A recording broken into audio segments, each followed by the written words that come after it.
Welcome to Reasons to Believe, a program where we examine the latest scientific discoveries and build new evidences for the Christian faith from these discoveries.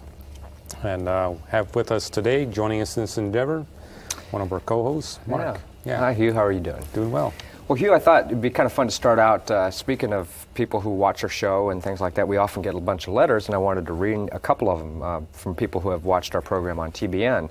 And this is from Virginia, who lives in Louisiana, Lake Charles, Louisiana, an 81-year-old woman. She says, I found your program on TBN and understood little at first, but my interest was captured as you and your very interesting friend, I presume that means me, yes, would discuss the subjects. I listened every Tuesday morning at 6:30 a.m. after Dean and Mary. To my joy, I began to understand more and more each time I listened. Now I'm addicted to your program. I taped the creation program off their TV show that was offered on TBN. I love it. The beauty of God's wonderful creation power. Thank you so much. Virginia in Louisiana. Wow. That's kind of exciting to hear that. An 81-year-old woman who starts out. I mean, science is for everyone of all ages, isn't it, Hugh? Begins her day with it, right? That's right. Yes. Well, not to make a link here that's unwarranted, but Hugh, I know you wanted to talk about extinction rates. And there's no connection here, so we have to understand. No, let's make that clear. Let's make that clear. But this is a subject we've talked about before in the whole idea of evolution hinges upon the fact of new species arising from old. I mean, the neo-Darwinian argument is, but we see in the historical record extinction, mass extinctions, and then drawn out extinctions. And I think there's some new reports that have come out that talk about this whole issue, isn't there, Hugh? Yeah, this last month there's been some very exciting new research papers that deal with the subject of extinctions and speciation. And we've made the point before in this program that if a species has a small population, it's got a high probability of going extinct. And in fact, that was one of the problems with the neo-Darwinist argument. If you have a small population, it's unlikely that you're going to get a favorable, what is that called, a change or an adjustment, mutation. Well, because most mutations are neutral. They don't do anything for the species. Right, okay. But of those that do significantly alter an individual, the vast majority are harmful. At best, it's a ratio of 10,000 harmful mutations for every beneficial mutation. Okay. At worst, it's 10 million to 1. So that implies that you have to have a huge population to get any kind of favorable mutation, Yeah. like we see in germs, right? Germs and the viruses and the bacteria that mutate. That's why we have new strains of flus every year and things like that. Isn't that correct? Well, given those those ratios of 10,000 to 10 million to 1, you're going to need in excess of a quadrillion individuals before they're going to be able to evolve under Darwinian conditions. Okay. If they have fewer than those number of individuals, they're headed for extinction. The smaller the population, the more likely they will to go extinct. Well, this has been observed in animals in captivity. You have animals in captivity and their numbers begin to drop. Inbreeding becomes a problem, and inbreeding leads to extinction. This has been abundantly observed with animals in captivity. Okay. Now, inbreeding here means what? Kind of like what we see in the human population. You don't marry your cousin's cousins, and it's in that close a range, isn't it? Family members. Close relatives mating and giving rise to offspring. Okay. And the reason for that is that there's all kinds of genetic problems that emerge from that kind of process. You have a higher probability of passing on defective genes when inbreeding takes place. Okay. That's what we see when animals raised in captivity. Okay.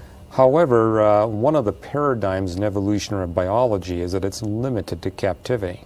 So it only exists with those animals that are held in captivity that would experience this type of thing. Rather than blaming the small numbers in the population and the inbreeding that results from that as the reason why the species would tend towards rapid extinction, they're saying the real problem is the confinement of the environment.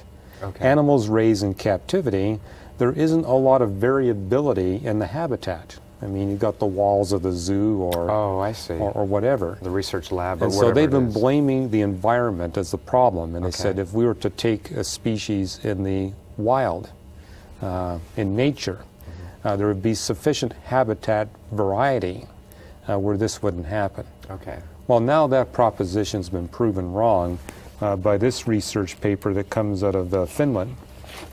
And it's titled Inbreeding and Extinction in a Butterfly Metapopulation. And the study takes place in the Alan Islands, which is just in the southern part of Finland. If I were to look at Finland on a map, it would have to be, well, let's see here. Yeah, there it is. Oh, there it is. And so it'd be kind of in the Baltic In the Ocean. Baltic Sea, I mean, if you look at Just a south map of of it. Finland, you see that there's a whole bunch of islands immediately south of the Finnish mainland going into the Baltic Sea. Okay. And one of the larger of these islands is the Alan Islands. Okay. And so these Finnish botanists or zoologists have looked at a particular butterfly species. In fact, it's the Glanville fritillary butterfly. Okay. And they're normally quite numerous, but in this particular island, the population began to shrink, inbreeding became a factor, and they were able to document by real-time field observations that this inbreeding led to extinction in this species. Okay. So it's the first time this has been documented Outside in of laboratories or outside confined- of a laboratory or outside of a zoo or some Okay. kind of captive situation. Okay. And demonstrating that it's not the inflexibility of the environment that led to the extinction, rather it's the inbreeding in the population. So when populations shrink, inbreeding becomes a factor, and that hastens the species going extinct, extinction wiping demise. themselves out. Right. Okay. Okay. Now, complementing this piece of research is this paper, also published in Nature, and it's talking about species extinction and the relationship with distribution and abundance. So what it does is it looks at the shrinking of a species population and the shrinking of a habitat. And with these, it's Dr. Johnson, what he was able to deduce is that both are significant factors in hastening extinction. If the population shrinks, that greatly increases the probability that inbreeding will develop and extinction will follow. Okay. But if the population remains large, but the geography becomes confined, the habitat becomes fine, habitat reduction also hastens extinction. Now let's just, for our audience, talk about what can cause habitat reduction. I mean, the modern example is human encroachment on areas where animals live. And so, for Right. example, coyotes are pushed back in the mountains, bears are pushed back, and other kinds of animals. But this occurs worldwide. Or rainforests. Or rainforest deforestation. Exactly. The increase of the desert in Africa can push back habitats for And animals. it's not always man. Sometimes what's happening is a species in a nearby region begins to multiply and take over territory. Oh, okay. And so, species compete with one another for territory, and one species might get pushed out by another. And we see that in the modern era too, with people, transporting different types of bugs and pests from one territory to another. Or like with predators, tigers, for example. Okay. If there's no food in one geography, they're quite mobile. They'll move. Yeah. So they move to another geography, but what you might discover is you've got a bunch of tigers competing for a limited food supply in a Okay. small geography. Okay. Well, Johnson documents both are factors. Okay. It's not geography or population. If the population falls or the geography shrinks, both are significant, very significant contributors to speeding up the extinction time for a species.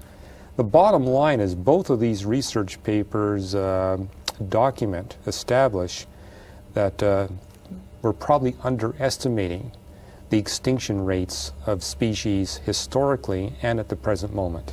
Well, why don't we talk about that? What do you mean by underestimating? We've been underestimating. What significance does that have in terms of what we've talked about in the past? Well, these two books, this one on extinction rates edited by John Lawton and Robert May, and this older book by Paul and Ann Ehrlich on extinctions, in both of these texts, you find the estimate that we're running at about one species disappearing every year by natural process. What they mean by that, without anything unusual in the way of a mass extinction event taking place. Okay.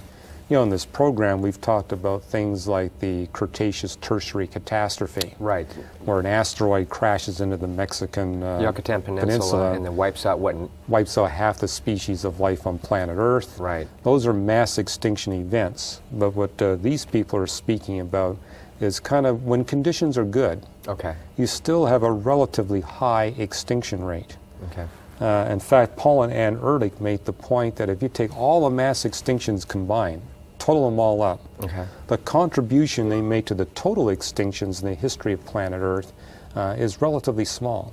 So the great mass extinctions, like the Yucatan Peninsula The disaster, Permian catastrophe, all these catastrophes throughout history, with the asteroid crashing, volcanic eruptions, and whatever the things have been, there's still only a small fraction of the number of species. Yeah, sometimes that have been laymen wiped out. watching PBS specials get Right. the idea that these mass extinctions are responsible for over 90% of all the species that ever go extinct. Well, you know, frankly, that was I thought it was 90, It's more like 98%. 10%. Is it really? Of Yeah. all total species? Okay. And that really these more normal kinds of situations are constantly bringing about the extinctions of species.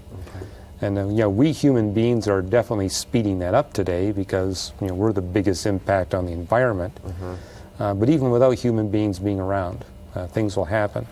And these two papers kind of document what's going on. There will be circumstances in the natural environment that will cause for different species at different times their population to shrink or their geography, their habitat to shrink, and this will lead them to extinction in most cases. Okay.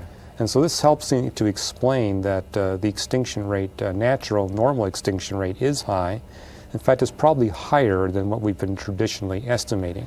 Now you go back. Let's talk about this because the extinction rate's important for what purpose? I mean, let's put this in a larger context because I think it's important for our audience Well, to. that larger context is if things are going to remain like they are here on planet Earth, there needs to be replacement. There needs to be some speciation. Okay, there needs to be new introduction of new species. Somehow it's got to be replenished. Now, Otherwise, the planet dies. okay. So in order to keep the planet filled with life forms, as species go extinct, new species need to be introduced. Now, of course, the Darwinists and the naturalists have argued that mutations and natural selection and maybe chaos theory would be responsible for producing new species. But I think a quote from Paul and Ann Ehrlich is important here. I'm just going to read something they said on page 23 of their book.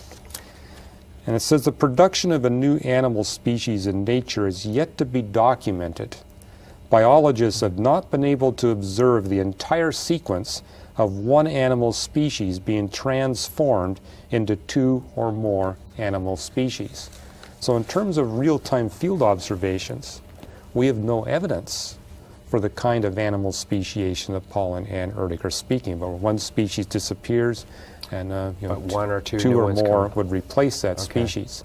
That's never been seen through field observations. Now, when they say real time, what do we mean by real time in this kind of study? Well, it Because- means where biologists are out in the field, they're observing a species and they're watching what happens to that species. but also through the understanding of human history, wouldn't it be as well? Couldn't we expand it to include Yeah, real-time observations means 5,000 maybe years 5,000 years. of human history and knowledge of these Yeah, things? where we've been interested enough to know, well, I wonder what's happening to the buffalo, I wonder what's happening Okay. to the deer, and they're out there Okay. watching. Okay. So yeah, over the course of several thousand years, we have zero evidence Okay. for this kind of animal speciation.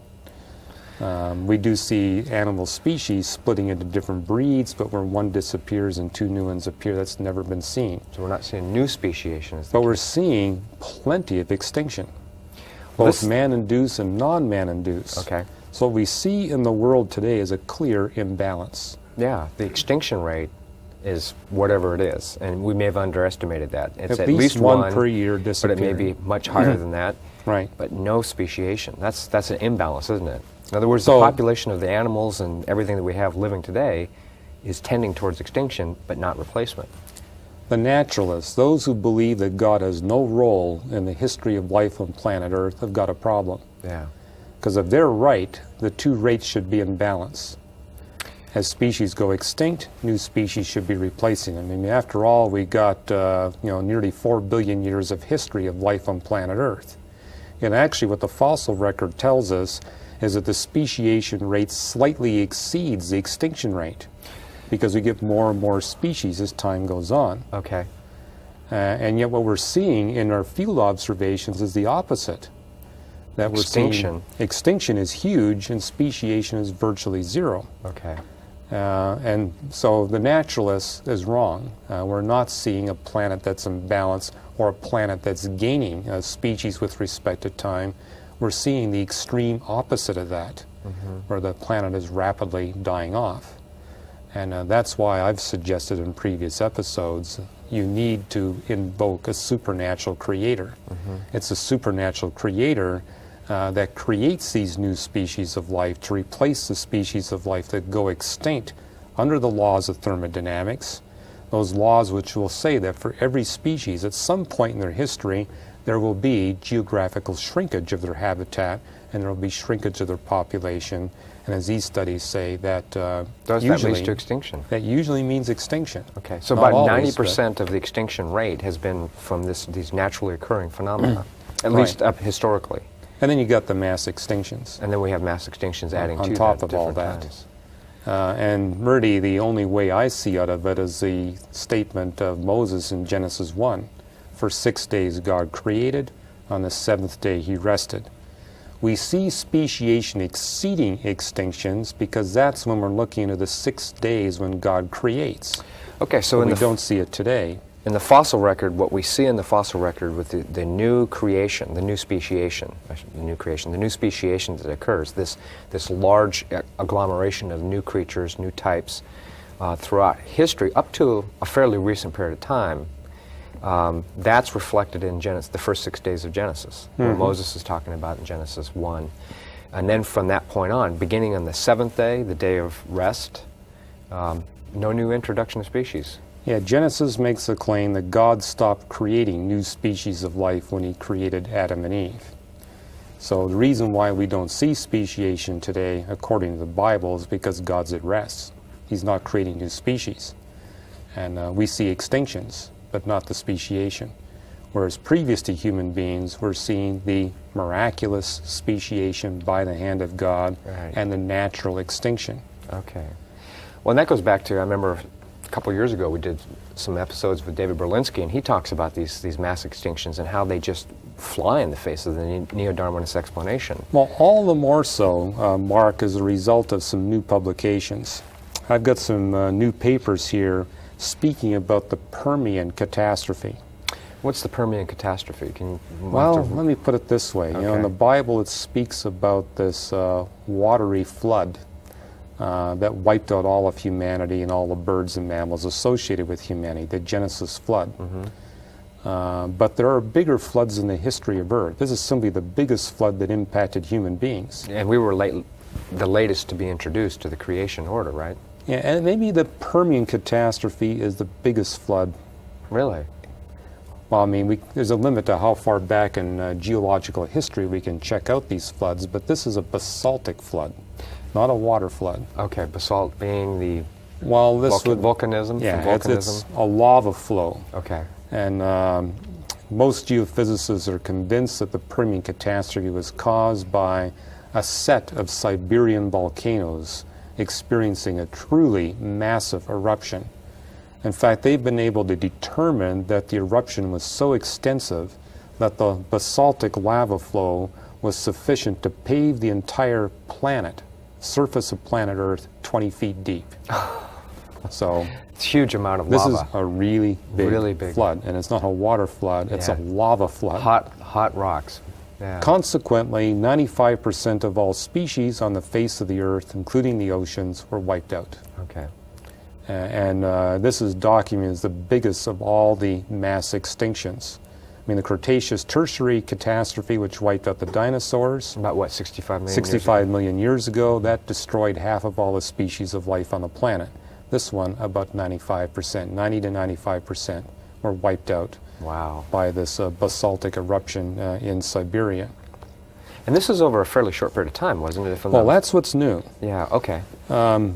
What geophysicists have been thinking about, and paleontologists, is that maybe this was spread over 10 million years. Oh. And so maybe the extinctions weren't quite as dramatic as what we've been perceiving. Maybe it's only 85% rather than 95%.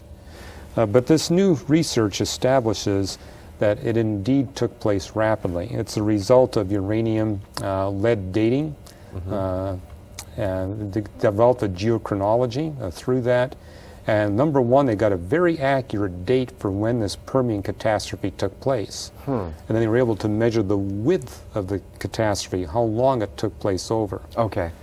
And the answers are the Permian catastrophe is 251.4 million years ago, plus or minus 0.3 million. I think I got the figures accurate. Yes, I did. That's I mean, that's 251.4 plus or minus 0.3 million. That's a fairly short period of time they're talking about. The error bar is pretty small on that, isn't it? Yeah, this is good to 3 significant figures. Yeah. Even a little better than that. So it's the most accurate dating we've been able to develop on any particular mass extinction. Okay. But I think what's more significant in terms of the creation-evolution debate is that this study was able to, and it was all done in China, the study in China was able to establish that these lava flows took place over less than 1 million years. So it's a fairly rapid So we're not event. talking 10 million years, Right. we're talking less than 1 million years. And as a subset of that Chinese study, the study of carbon isotopes shrinks that window of time down to 10,000 years. Okay, so it's even much more rapid than we thought. It's much more rapid. So Okay. if we're talking about all this lava being put upon the face of the Earth in a window of time briefer than 10,000 years, it's easy to understand why this had such a catastrophic impact on the planet. Sure. How 95% of all the species went extinct as a result. And a lot of kind of horrific gases and all that's associated with it comes out from a lava, volcano. We saw with Mount Pinatubo, and it lowered worldwide temperatures by about a degree or something like that. It had a major effect. And yet this is much more massive than that could ever Well, be. because it's squished into such a small period of time now, it puts stress on the naturalists, the Darwinists, to explain how you get all this life afterwards. Well, that's just it. I mean, all of a sudden you have, 95% wiped out, and then boom, pretty quickly The we see. Permian creatures are gone, and they're Right. replaced by the Triassic creatures. I mean, this is the first of the dinosaur years. The Okay. Triassics are the first dinosaurs. Okay. And they show up after this Permian catastrophe. But now we understand they show up quickly. They show up quickly. In other words, the recovery from the Permian catastrophe was also rapid. So the Permian catastrophe took place in a short window of time, Okay. which means you got a lot of catastrophic stuff going on in a brief period of time. Not much is going to survive. It's not being spread out. You haven't got some species surviving and Right, dying you off can't at different shift times. to one part of the planet over another. Exactly. I mean, where are you going to go? Right. We're talking about a global inundation of ash, for example, will be Right. blocking out the light of the sun. Okay. And so, but what this does from a creator's perspective, it kind of cleanses out the habitats. So you have all these Permian life forms proliferating the whole of the planet in great abundance. But one of the features of planet Earth is it can only hold so many species at a time. And if they're all very comfortable in their habitat niches, that means there's no room for anything else that's new. Okay. Or at least radically new. You've got to find some way of getting rid of some old ones to make room for new ones. Okay. Because after all, according to Genesis 1, God's master plan is to progressively create new species on the surface of planet Earth, transforming the planet into a fit environment for human beings, Right. preparing life to support humanity at a high level of civilization and technology. Okay. And so this requires this constant replacement of Well, old species And with frankly, new the species. extinction plus the replacement is going on. Both Well, things. if you want radical new life forms introduced in huge abundance, that means you've got to get rid of a lot of old ones in huge abundance. Okay. And so the Permian catastrophe, in one sense, in a very large sense, prepared the way for the Triassic introduction. Okay. So now God can create all these radically new species of life, and there's room for them to fit into the earthly environment. Well, as most children realize, this is dinosaur mania, the Triassics didn't last forever. That's right. But what is new is we can establish that the Triassic era was also closed out by a mass extinction. Really? That there were a set of extraterrestrial collisions. The Permian, it was volcanoes. Okay. The Triassic was closed out by a chain of Asteroids or meteors? comets or asteroids colliding with the Earth. In fact, that date is now 214 million years ago. Okay. They found a crater chain where they can document that there were fairly significant collisions. we're talking crater holes that are anywhere from 10 to 50 miles across. Those are 100 huge. miles across is the biggest one. Okay. And so the Triassic was cleared out. Well, again, as most children are aware, the Triassic dinosaurs are very different from the Jurassic dinosaurs. Right, like the movies popularized the Right. Jurassic Park. And there would have been no room for the Jurassic creatures unless there was some means for removing the Triassic ones that were taking up all the space.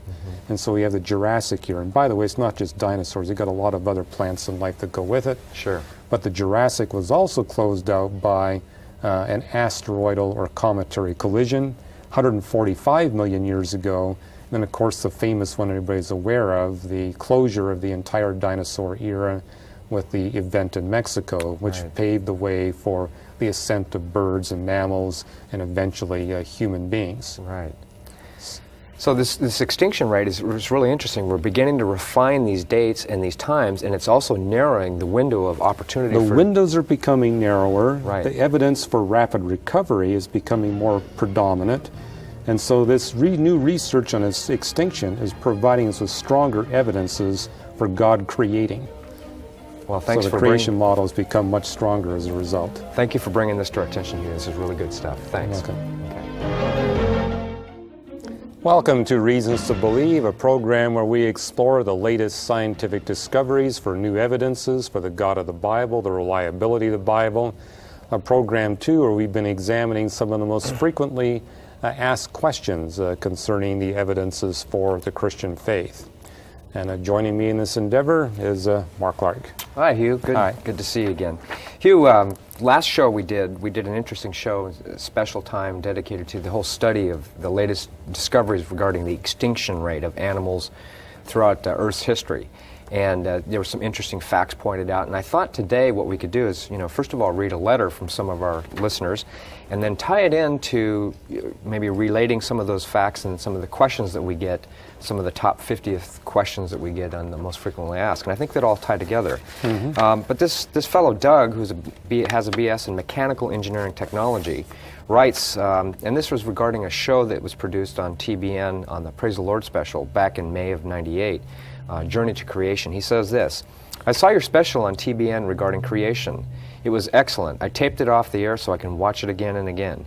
Your Reasons to Believe show is shown here locally, and he gives them mention in Houston. I also have a small satellite dish where I can pick up the TBN network.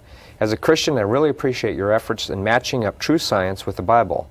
I am impressed with your 80% receiving of Jesus rate in Japan. This is a comment that you made some time ago about your experience in Japan, is that when you go talk to scientists in Japan, about 80% respond positively to the message of the gospel of Jesus Christ. In your special, I learned many new things. The Earth being hit by Mars-sized body, which resulted in our light atmosphere also forming our moon, was new to me. And he mentioned several other things. What I think is interesting is that it relates to a question that we get that's been around for some time, and I think we can tie it in, because we talked about in the last show extinction rate.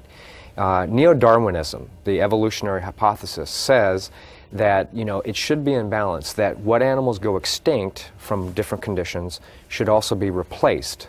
But what we've pointed out, and what you've discovered through the reading of the literature, is that in fact, the animals have been going extinct up to and replaced up to a point in history, in which time, since modern man's been around, since human beings, we've seen no new speciation. And the explanation we have, of course, is that God, in the Genesis days 1 through 6, is replenishing life forms on Earth, but that in day 7 and beyond, which we're in right now, He's no longer creating new forms of life. So that raises a question that I think that we can relate to and you can discuss here. Did God specially create life or work through evolutionary processes? Now that question is frequent, as you know, for a number of reasons, and I'll give one. Some people I know who retain their Christianity, want to retain it in the secular environment, often say, well, God uses evolutionary processes to do this. But your point of view is that that's not the case, isn't it, Hugh? Yeah, and that was really a major theme of our last program. And by the way, Mark, our television program is now available on our website, and we did that in cooperation with TBN because our program is rather information laden, Content heavy, would you say? content heavy, Sure. and sometimes we're referring to information in one episode that we've already dealt with in part in a different episode. That's correct. Well, now people can go to our website and we retain an archive of the shows. You know, I think I And saw so they it. can listen to. Yeah, and it's actually, it's user friendly. It's not, because a normal half-hour show that we produce here would be huge, you know, to download through the internet. But apparently the way the webmaster's done it is made it a lot smaller. So it's a little bit choppy, but you can hear all the sounds. You can see two bald guys talking. You can identify that it's Hugh and Mark talking, but the information's all there, isn't it? Yeah, we try to accommodate the fact that usually you're dealing with a bandwidth problem on the web. Sure. And really what people are after is the information. So we've got it packaged in a way that they can get a clear audio signal, Okay. crudely see what's going on, but it's not like what you're seeing here. We But tend at to least do a they lot can of go- this, don't we? They can go back and get the information Okay. and kind of establish the context when we're going from one, because all we got's 28 minutes. Right. And sometimes we got content that really covers like an hour or 2 hours, so we have to bridge from one episode to another. Right. But this way, if you miss one, you can go back and get the information. Okay. And this is one of those shows where we talked last time about extinction and speciation, and then this time we're talking, does God specially create, or does he use evolutionary processes? And I mean, this is an important concept to I think, get straight both biblically and scientifically, isn't it? It's important both for the Christian and the non-Christian to get straight. I mean, is it God specially creating, or is it God working through the evolutionary processes? And kind of what you heard in our last episode is that life has been here on planet Earth a long time, but God's controlling the whole thing. Yeah, there are natural processes at work, but they work to bring about the extinction of species. It takes God's supernatural special creation to maintain the speciation side of the equation. Right. So in answer to this question, are evolutionary processes going on? Yes, they are, but they're working for the extinction of the species.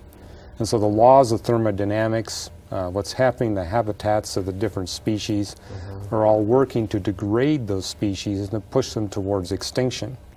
Okay. Meanwhile, God is balancing the natural flow of evolution, which is bringing about this extinction and degradation, with the supernatural special creations, introducing new species of life by those miraculous means.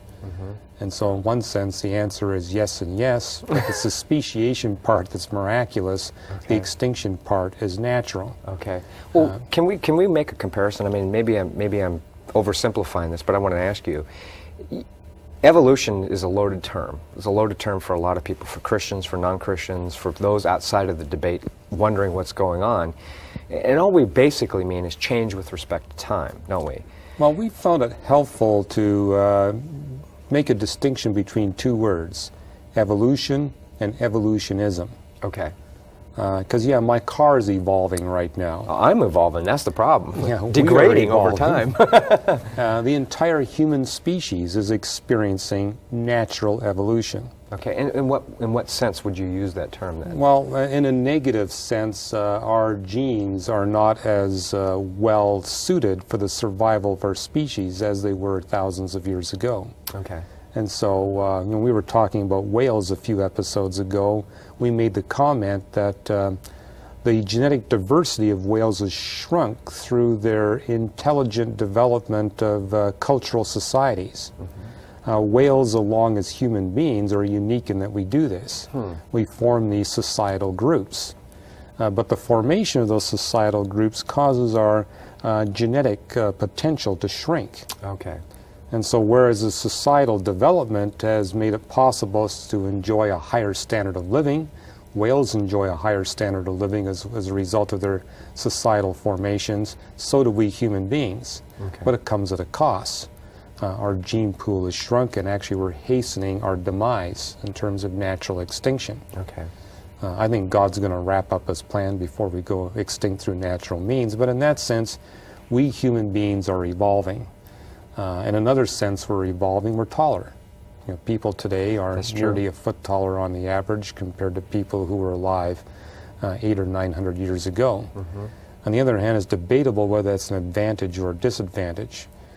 We can do better at basketball because of our increased height, But it does seem to be an observable factor that at least in the male part of the population, we men suffer much more from back problems as opposed to men living in Roman times. Well, I was thinking, the Romans, they were, considered short, Yeah, they're squat about guys. 5 feet tall. 5 foot tall, the average Roman. We tend to think of Romans as 10 foot tall by the image And we they have of carried them. 90-pound backs, Exactly. packs. I mean, With all the armor and yeah, their the Roman sword. army. Oh, I mean, yeah. they're legendary in what they could do. Yeah.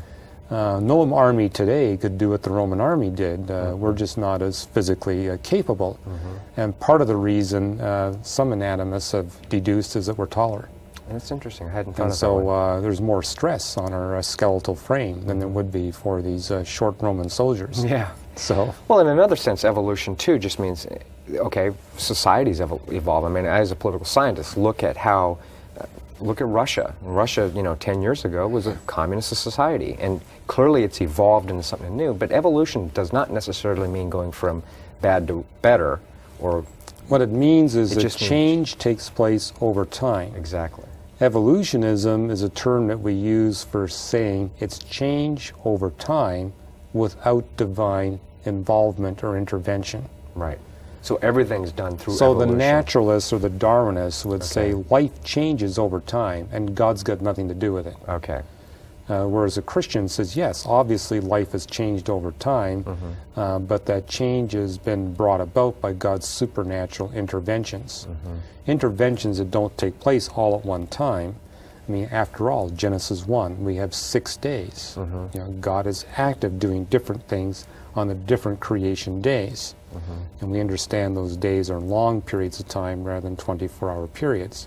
And so God is active over time in performing creation miracles. He doesn't do it just at one time. He's been doing it constantly throughout those 6 days. Today, however, he's at rest. He's ceasing from that work. And that's key to what you're talking about here, is that beginning in day 7, which is not closed out. If we look at Genesis, there's a beginning and ending for days 1, 2, 3, 4, 5, 6. But day 7 has a beginning, but it's never closed out. And so that's how you argue and suggest that we're still in day 7. God's period of rest in which there's no Well, creation of new species going Mark, on. I think that's a source of major confusion for secularists, especially secular scientists. Because when they hear Christians talking about creation, they look out in biology and they say, where is it? We don't see any evidence of it.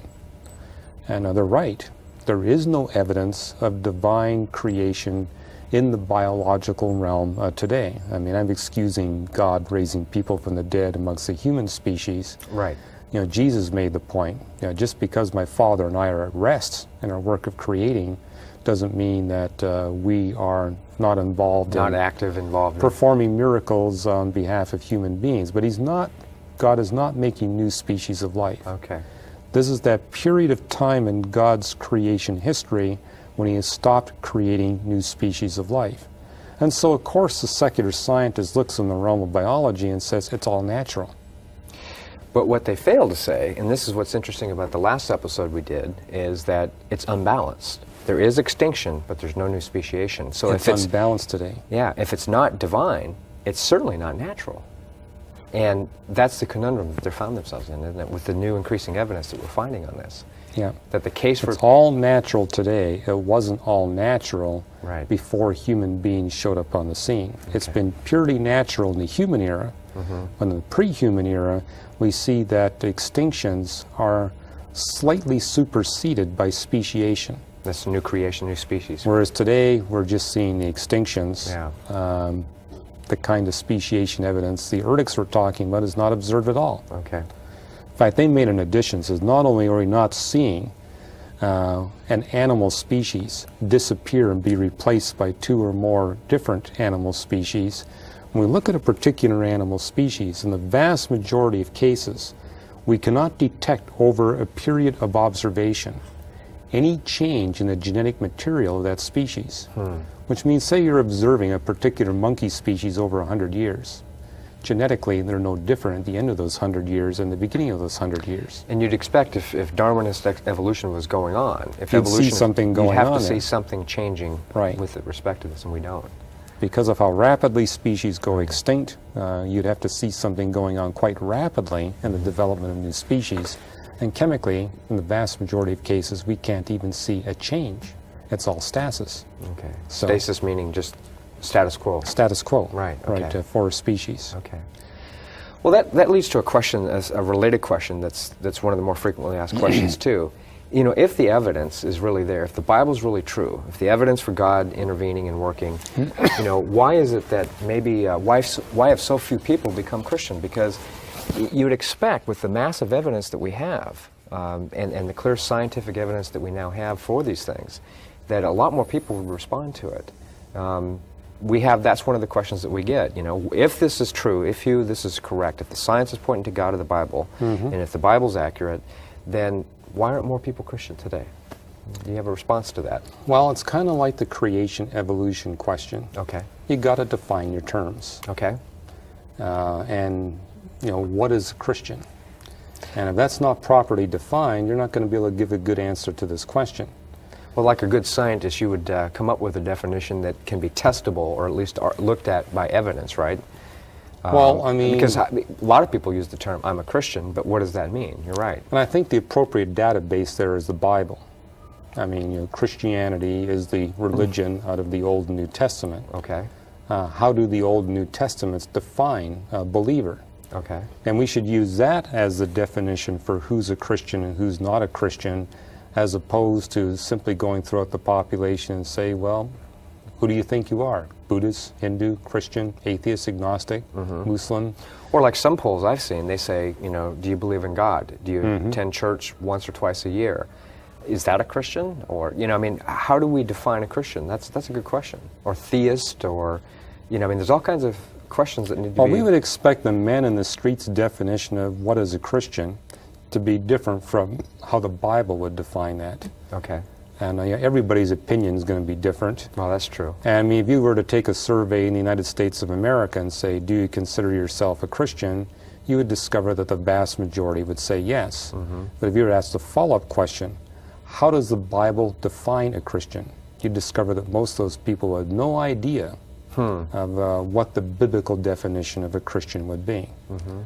And this is really the reason why one of the first things we did in Reasons to Believe was produce a little pamphlet on what is a Christian, what is Christianity. Right. I remember And what that. we did there is we simply went through the Bible and pulled out the very definitive verses in the Bible that define what a Christian is and what it isn't. Now, we're not the only ones that have done that. The U.S. Center for World Mission has taken on the same task. Let's define who a Christian is from a biblical perspective. Okay. And their definition is a lot more narrow than ours. Kind of where we come from is, well, asking the question, do you attend church, is not the biblical standard. The biblical standard is, do you have a desire to assemble with people that are committed their lives to Jesus Christ? Okay. Okay. And so is there that desire? Now, not everybody that has a desire will openly practice it. That's true. But if you discover that the individual has no desire at all to be around people who would be biblically defined as Christians, then you have some reason to suspect whether they really have given control of their lives to Jesus Christ and received the pardon that he freely offered on the cross. And, you know, again, people who know the doctrines of the Bible, like I've just said, you know, giving control of your life to Jesus Christ. The Bible standard is a true Christian desires to know these things. They desire to understand these doctrinal points. Doesn't mean that they do, but they have that Desire to do so. because Okay. when you give control of your life to Jesus Christ, at that point, according to the New Testament epistles, you're baptized in the Holy Spirit. And what the baptism in the Holy Spirit does is fill you with a desire and the power to live the Christian life. Right. So the biblical test of who is a Christian and who's not a Christian, you need to look at desires. Do they have a desire to pray? Do they have a desire to read and study the Bible? Do they have a desire to be with people who've made the same commitment they have? And so Okay. simply looking, well, you know, do they attend church every Wednesday night? It's not necessarily Do they gonna read indicate- 4 pages of the Bible every night? I mean, Okay. these are externals. Right. As it tells us in Isaiah, God looks at the heart, not the externals. It's not how you dress, It's not the activities you're involved in. And the heart is... But it's the heart the heart. attitude, the and heart desire is a desire. better measure of heart than is anything else. It's not how many sins you commit, but how much desire do you express to be free from the sins Okay. that you commit. Okay. Or how few sins you commit. And, Right. Well, okay. Right. Yeah, you got the idea. Yeah, okay, I have the idea. And you know, Paul lays it out that a person who is really walking in the power of the Holy Spirit as a growing Christian, they will see their spirits transformed. In fact, he makes the point in 2 Corinthians that our bodies are decaying gradually in front of our eyes. I mean, as I look at you, Mark, Thanks you a lot, look a Hugh. little bit older than you did 5 years ago. Well, Hugh, I could say the same about you. You could say the same thing about me. But I do see a renewing of spirit, too, and that's the other side of it, isn't it? Well, Paul makes the point that as Christians, we can rejoice in growing old. I mean, that's what's unique about being a Christian. The older we get, the better it gets. Our bodies are decaying, but it's decaying slowly. It takes me about 5 years before I notice anything significant in your physical capacities, Mark, and likewise you with me, I hope. Yeah. It takes a few years. Unless I do something stupid like I did last year, which was, press my wife with a biking stunt, and I flipped over and crashed on my shoulder and got a separated shoulder. But yeah, apart from those kind of things, it's a normal slowing down of the body's Normal capability. slowing down of the body and of our physical capacities. But Paul says we can rejoice in that rotten decay that's going on in our physical bodies because it's being superseded tremendously by growth in the spirit realm. And what he speaks about here is the physical decays over years. The spiritual grows over days. And so a person who's been walking with the Lord for 20 years has seen a huge amount of growth and development that makes all the rotten decay in his or her physical body seem trivial by comparison. So these are some of the true signs. Let me go on to make the point. Sure. The U.S. Center for World Mission, and by the way, I commend their publications. They put out this free Mission magazine Frontiers, yes. called Mission Frontiers. And I'm a subscriber, and we've been a subscriber since the U.S. Center first formed. But in their older issues, and practically every one of their issues, by the way, they make the point about the shrinking task. And what they try to do is... Shrinking task of the Great Commission, that is. Of the Great Commission. Okay. And instead of looking at all these features we've been talking about and we've published in our pamphlet, they said, let's just pick one factor. Okay. They said, a true Christian is one who is actively and visibly involved in bringing other people to faith in Jesus Christ and his submission to Jesus Christ. Okay. And that's going to be expressed in their bringing people to the Christian faith. They may give money so that others can do that. Okay. They may be involved in some missionary or evangelistic endeavor. But he says we're only going to count people who have that visibly expressed. Now, Ralph Winter freely admits he's probably undercounting the total number of Christians. But he says we have something that's measurable here. And he says we think it's consistent. And so whereas the statistics on the number of Christians worldwide kind of fluctuates up and down with different political and socio-economic trends, he says we see something very different when we count the number of people who are, quote, Great Commission Christians. Evangelical Christians. People. Visibly committed to bringing other people to faith in Christ here and around the world. Okay. And some of the statistics he quotes are as possible. If we only count those people, then we discover 400 years ago that added up to 1% of the world's population. So only 1% of the world's population was committed to an evangelical... In the year 1500, Okay. just 1%. That's 500 years ago now. Yeah. Okay? But by the year 1900, that had grown to 2%. So it had doubled. Well, the population had grown bigger, so it more than doubled. But as a that's true. percentage No, of as the a world's percentage of- population, that's what I was referring it had to. doubled. Yeah, which was substantial. Very substantial growth. But from the year 1900 to the year 1950, it went from 2% to 3%. And so growth, Still just going on. 50 years Yeah. compared to 400 years previous to that.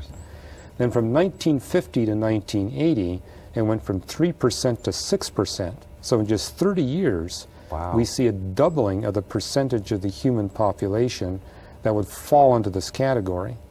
Well, now it's 1998, and the figure stands around 13, 14%. So again, there's been an even more rapid growth Wow. since 1980.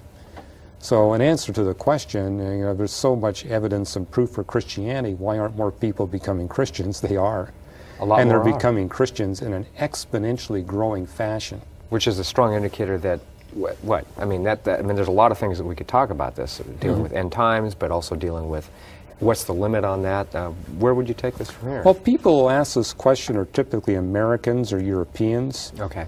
And in that sense, they haven't seen the most dramatic growth in the evangelical Christian community. Right. I mean, if you go to Latin America That's or Africa huge. or Asia, you're seeing millions, hundreds of millions of people coming to faith in Jesus Christ. Right. I mean, there was kind of a nominal Christianity that dominated Latin America. 250 million Latin Americans were following a very nominal Christian faith. But over the last 20 years, that's been transformed, where tens of millions of Latin Americans have become very evangelical. Missionary zeal in their Christian faith had been transformed. Yeah. And like Africa, has moved towards close to 40% in the category of this evangelical Christian faith. Likewise, South Asia, Wow. even China. I think that's important too, is that in areas where there's been a lot of coercion and persecution to stop the growth of the evangelical church, these are the places where the church has been growing most rapidly. Now, isn't that interesting? Because isn't that where it's grown historically? Under Rome, when the persecutions occurred, that's where Christianity grew the fastest. That's where it grew the we saw it fastest. in Russia under the Soviet regime. We see it in China. Are we seeing it in Muslim countries? Yeah, it's starting to happen It's there starting as well. to happen there as well. And that's kind of the great big barrier of the Chinese, the bamboo curtain, and the Muslim curtain, the green curtain. The last And two. I'd say it's even taking place here. We're not getting the kind of persecution here that was typical of Soviet Russia or No. communist China. On the other hand, as an academic, you're aware that there's been more subtle forms of persecution. Absolutely. And yet it's in those arenas here in America where Christianity, of the kind defined by Ralph Winter, has grown the most rapidly. That's interesting. So this idea that these increasing evidences aren't bearing fruit simply isn't true. It's bearing tremendous fruit. And the thing that I think is unique about the ministry of Reasons to Believe is that it's bearing your particular ministry's focus, your target, your strategic plan is to go after that ethnic group called the intellectual, the academic, or those skeptical of the traditional explanations, the Darwinist explanation and things like The that. leaders, the professionals, Right. Those who need reasons to believe. And there's a huge fruit being borne by this whole ministry and this approach, and we see it with our audience. All across the spectrum of intellectual life, people are intrigued by What this. a more exciting time to be alive. Yeah. I mean, there's never been a time in history where there's been so much growth. Okay, great. Thanks. Welcome to Reasons to Believe, a program where we explore the latest scientific discoveries and the new evidences they bring for the Christian faith. And joining me in this endeavor is our co-host, Mark Clark. Good morning, Hugh. You've talked before about divine design, the idea that God has carefully crafted the physical characteristics of the universe and the solar system and everything else. And I think you keep a running update of the latest discoveries, talking about what design characteristics of this universe are. But for our audience, maybe we ought to restate some of the things that you've discovered or that scholars have discovered and that you catalog about the characteristics of this universe that make it a fit habitat for human life. Well, Mark, you're right. We've talked about the scientists' discoveries of design in the universe and the solar system before. But in those episodes, we made a prediction, a prophecy, if you like, Okay.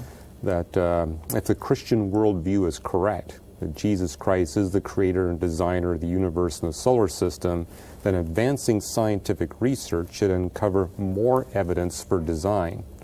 And so we want to give a little update on the new discoveries of design that pertain to the solar system. We'll deal with the universe later, but let's focus on the solar system. Well, let's just put this in context for maybe viewers that haven't seen before, if they've just come to new to the program. What we're talking about here is scientists looking at the characteristics of the solar system.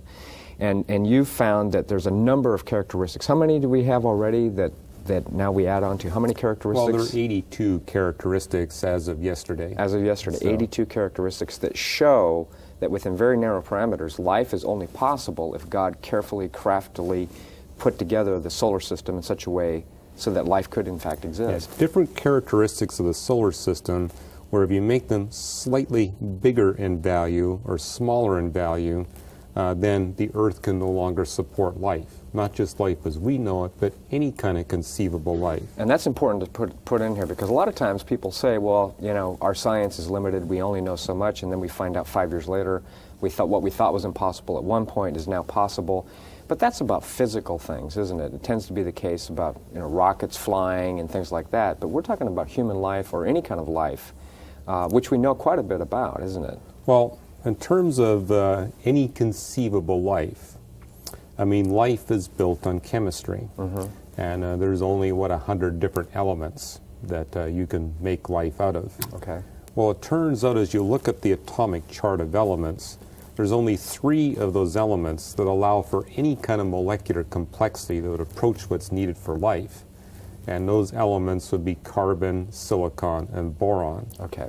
And more than 30 years ago, they were able to rule out silicon because silicon chemistry, the proteins and the amino acids, the DNA and the RNA molecules that you would make the complex biomolecules, once they get to a certain level of complexity, they break down. Okay. They're no longer stable. Okay. For example, if you were to make a protein with 100 amino acids in it, where these amino acids are built on silicon rather than carbon, the system becomes unstable. Okay. Therefore, it's not a candidate for life systems Okay. to make them out of silicon.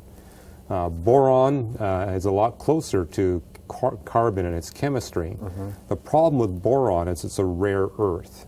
So in other words, it's rarely found in the universe. Where carbon's found is ubiquitous. It's Carbon everywhere. is the 4th most abundant element in the universe. Okay. And, you know, boron's way down the list. Okay.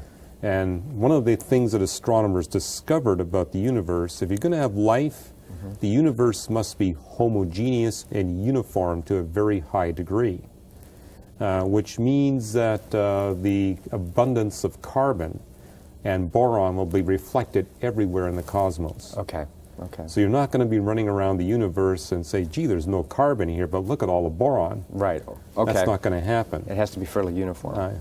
You know, life requires uniformity and homogeneity. Okay. Moreover, astronomers with their telescopes have looked throughout the cosmos and they measure these elemental abundances everywhere, Okay. in galaxies, in our galaxy, star systems. And what they discover is that the ratio of the abundances of elements relative to one another is constant throughout the universe. Okay. Now what that means is carbon will always be the big bully to boron. In terms of building blocks for life. Yeah. If anything gets started on boron, carbon will immediately take over the system. Okay. So it's the Because big it's so bully much on the more block. abundant. It's a big bully on Okay. the block. Okay. And I say all that acknowledging that no one has done the experiments on boron to see how much complexity you can get on boron. Not needed, right? Well, Because it's because there's no motivation. You know, silicon's abundant. so And there was people motivation did to look the at experiments that. on Okay. silicon to see if that was possible. Okay. Boron is such a rare earth that you can't find a chemist willing to run the experiments. Okay. And I would bet if you ran the experiments on boron, you would discover it's far more limiting than carbon. Okay. But right now, those experiments have yet to be done. Okay. Probably won't be done because, you know, Who can what's the fund all point? these things? Right. Exactly. Right. Okay. So now. So if you want people like political scientists, you've got to make them out of carbon. But you have to do the same thing for bacteria and viruses Bacteria, and everything viruses, else. The it's- things that we would expect to The see if we're... name of the game is carbon. Okay, good. And that's the only assumption we're bringing to bear here, is that we're talking carbon-based life. Okay. So I don't care how many eyes it's got, where the ears are. We're not worried about the looks of the life form. Our assumption is that it's carbon-based chemistry, and if it's carbon-based chemistry, we discover there are extremely fine-tuned requirements on how a solar system or a star system would be structured Okay. if life is going to be possible on a planet orbiting that particular star. So that's one side of the equation. The other side is all the latest hoopla about discovering new planets out in outer space, and supposedly, life is ubiquitous, it's abundant. And we've talked in previous shows that, really the evolutionist needs to have the ability to find life elsewhere to justify their position. But the Christian is not in that position. The Christian, We could go either way. we could go either way. It's Right. not threatening to us, although some people make that. I mean, I've heard this on a recent program in Discovery where they say, this will change our worldview, our way of thinking about things. But in point of fact, if we don't find life, it'll change the Darwinist worldview more than it will ever change the Christians. Right. And so this is important to pay attention to, isn't it? I mean, Yeah, and I think our society in the last year and a half has been unduly influenced by the discovery of extrasolar planets. And frankly, I was unaware of how badly this was being misinterpreted until people on our mailing list said, Hugh, you got to read what's going on in the popular press. Don't have your nose stuck in the journals all the time. And well, isn't that where a lot of science gets translated into very emotional, Right. very extreme appeals, is in the popular press? You know, we see this with news media, the accounts. They're not scientists. They're not cautioned. They're not talking to other scientists. They're talking to popular. And so Well, they tend to make a stronger case for things than really exist. Yeah, and I brought an example with me. This was published in the Reader's Digest shortly after the discovery of the first extrasolar planets. Okay. And it was an interview of a gentleman in NASA who heads up the search for extraterrestrial intelligent life. Oh, the SETI project. Right. We've talked about. You can expect some kind of philosophical bias from a gentleman heading it up. But when these extrasolar planets were discovered, he blitzed the media and said, planets are everywhere. And if planets are everywhere, life is everywhere. Okay. And if life is everywhere, there's intelligent life. And he closes off his interview with these comments. He says, I have no doubts. He's the beta director and Harvard physicist Paul Horowitz. This is Paul Horowitz. He says, I have no doubts. Intelligent life in the universe, guaranteed. Intelligent life in our galaxy, so overwhelming, likely, that I'd give you almost any odds. So with all these planets, it's got to be. It's got to And be. part of it is the way Frank Drake framed his famous Drake equation more than 30 years ago. Yeah, it was in the early 60s, wasn't it? Well, Frank was the first to promote the search for extraterrestrial intelligent life through radio astronomy. And he designed this Drake equation to calculate the probability of finding an intelligent society on another planet.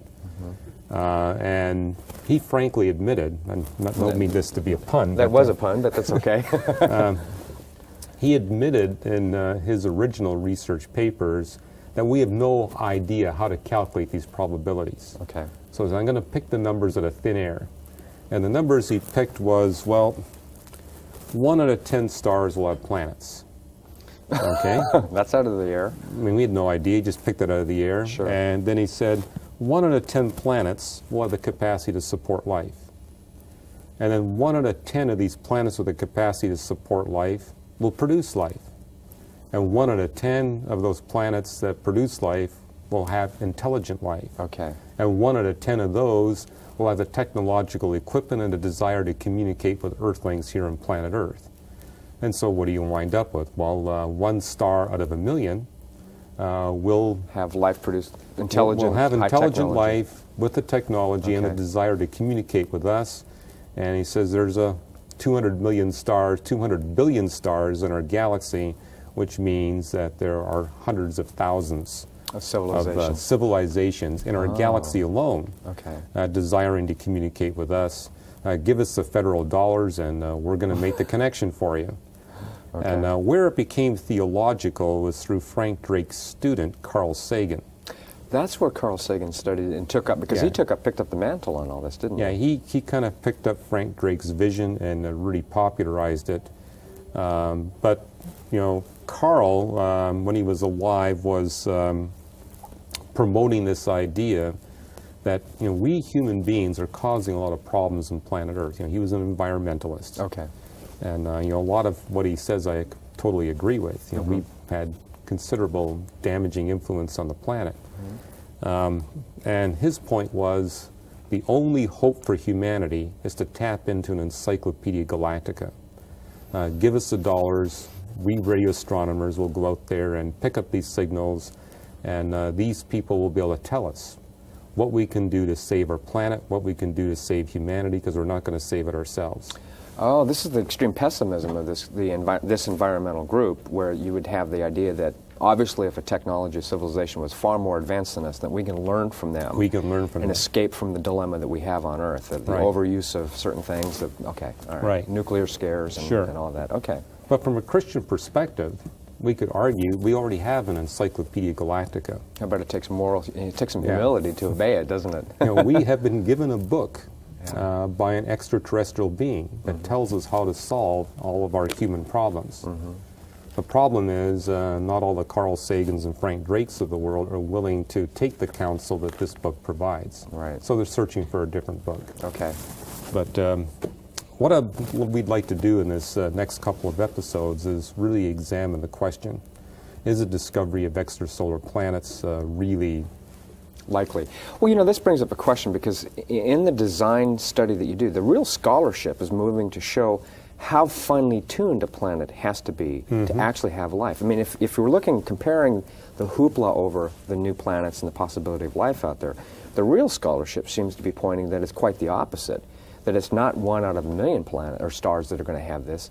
It's far more orders of magnitude greater, unlikely that they're going to have any possibility. And that's where you're cataloging the design characteristics, showing how finely tuned things have to be for life to even have a chance to exist, like bacterium. Yeah, I don't care if we discover 1 trillion planets in our galaxy, it's not going to make any difference. Really? So having a lot of planets isn't really the issue. Okay. The problem is that the characteristics that that planet must take, and the star must take, and the other planets in the system must take are so incredibly fine-tuned. Even if you got quadrillions of quadrillions of quadrillions of planets, it's not enough. Oh, really? But the research we're going to speak about is we can now determine that extrasolar planets do exist, but they're rare. They're not common. Okay. So the premise that Paul Horowitz was laying out, we can now prove is wrong. Okay. Planets are not ubiquitous throughout our galaxy and throughout the universe. They do exist, but they're relatively rare. Okay. And then we want to look at, well, what do you really need in a planet? Not any old planet will do. When Frank Drake said 1 out of 10 have the capacity to support life, well, this is something we've been challenging in our books for years. That's total nonsense. We have, at least 9 planets in our solar system, and not all of those are capable of supporting life, so that clearly proves it's not quite right. If you were to pick a random planet, our latest calculations show that less than 1 in 10 to the 105 will have the capacity to support life. 1 in 10 to so it's not 105 1 in zeros. 10. Yes. It's 1 in 10 with 105 zeros after it. Wow. Is going to have the capacity to support life. Okay. And then an even bigger problem is, well, now that it's got the capacity to support life, what is it going to take to get life there? And if you're not willing to invoke a god, you discover that the odds are even more remote than those 105 zeros. Okay. So when Frank Drake said, let's just pick a probability of a hat, 1 in 10, in each step of his Drake equation, he was being ridiculously optimistic. Yeah. Yeah. There are far more zeros than just 1 zero. Yeah. He was just adding 1 zero at each step. At each step, and then multiplying it out and getting 1 in a million, right? And our calculations show you're adding at least 100 zeros at each step, and in some cases even 100 billion zeros at each step. Man. And so the idea of a naturalistic explanation for life on any planet just becomes impossible. Okay. And that brings up a point. We've cataloged, and you've talked about, I mean, every time we get together and we talk about these things, at a certain stage there was 32 characteristics of the design. Then it went up to 50, then it went up to 60, then to 70, now we're at 82. I guess you've had to adopt the approach that, I've got to keep a catalog, a record of this, and I think you publish this regularly on the website. Yeah, we keep a running list of the latest research and the number of characteristics that have to be fine-tuned for design and what the bottom line probability is. And it's a useful tool in communicating with skeptics, because you can say, if you're not convinced today, wait 1 month. Because every month, we come up with an updated list, and what you see is that the evidence for God creating becomes stronger and stronger and stronger. By orders of magnitude, By right? orders of magnitude. Yeah. Every month that goes by, new discoveries. So kind of what I want to do is talk about the very latest discoveries that are augmenting this evidence. Okay. Now, one of the difficulties for the viewer is this. The easy stuff gets discovered first. That's true. And the more complex stuff gets discovered last. So these things we're going to be talking about in this episode and the next episode, I'll just warn the viewer, it's a little on the complicated side. Now, if you want to see some of the really simple and straightforward evidences for design, you can get our resources, and it's all laid out. Okay. But this is augmenting the simple stuff that's already been laid down. Okay. One is out of this paper. In fact, it's an astronomer I know quite well, Kimmo Innanen. I had him briefly as a professor when I was at the University of Toronto. He actually is a professor at York University in Toronto. Okay. And so he would come over and give lectures to us. And he's been very interested in the celestial mechanics of the solar system and nearby star systems for the last 30 years. Celestial mechanics, meaning how things work, how The things orbits of Okay. different star systems, planetary systems.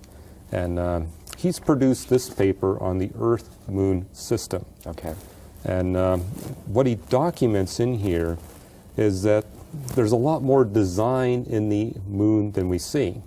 And we've talked about how the moon has to be very carefully designed in order to support life on Earth. The moon's critical. The moon stabilizes the rotation axis of Earth. Here's the Earth rotating, and it's tilted at 23.5 degrees relative to the plane with the sun and Right. the rest of the planets.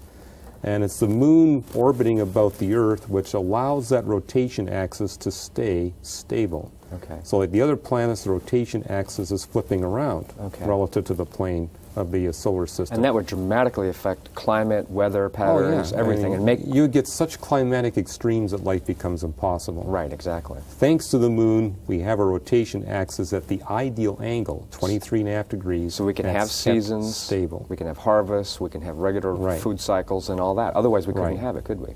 And they've also discovered that the moon plays a role in the tides, and that the tides are fine-tuned to maximize the diversity of life on the planet. So we got a lot to thank God for in terms of the moon. Yeah. In fact, this entire book was devoted. This was published a couple of years ago by Neil Commons, and it's called What If the Moon Didn't Exist? Oh, interesting. And he documents about 6 different ways the moon makes life possible here on planet Earth. Very well documented, and yeah, I recommend the book. Lots of equations in there, Hugh? No, I think the book is equation-free. Oh, good. I might read it. There's not a single equation in here. Okay. It's very readable for the layman. It's written Okay. for the layman. Okay. And it talks about how the moon is slowing down the Earth's rotation rate, which has enabled the history of life to take place on Earth that we see, a history that allows us human beings to have the maximum bioresources, things like limestone, marble, coal, oil, gas. Okay. The moon has really had a critical role in building up biological resources for human beings to use in the mission that God has called us for. Okay. He doesn't talk about that, but he does talk about how All the other things the that moon made Sure. possible all these resources and the diversity of life. So thank God for the moon. Next time you see it, let's give it's a not little just a pretty prayer of face in thanks the to sky. God, right? Yeah, interesting. Okay. But what Kimmo Innanen and his team have discovered is there's another design characteristic in the moon that no one has picked up on before. And this is how the Earth-Moon system brings stability to the other solar system bodies. And you say, well, why do we need that? yeah, I mean, who cares about the other planets? Well, you really do, because if those planets start careening wildly around in the solar system, it's going to destabilize the orbit of the Earth. And then that'll affect our seasons and And- make life uninhabitable. Well, for example, if the Earth's distance to the Sun Okay. were changed by 0.5%, bring the Earth in a little bit closer, take the Earth a little bit further away, life becomes impossible on planet Earth. Moving it 0.5% more distant means that the water is transformed into snow and ice. Bringing it 0.5% closer means the water gets transformed into steam. Okay. So if you want liquid water with water vapor and ice, and that's what you need for life. You need lots of water in all 3 states, solid, liquid, and vapor. And moving at more than 0.5% Yeah. either way A very converts it slight just to movement. one or the other. Right. Oh. So you don't want the Earth being destabilized by the pulls and tugs, pushes of other planets. So you want the planets in nice stable orbits so that the Earth can stay in a stable orbit. Well, it turns out that the moon orbiting about the Earth, at the distance it is from the Sun, brings stability to Venus and Mercury. And what Kimmo Innanen's team has discovered is that the major planets, especially Jupiter, Okay.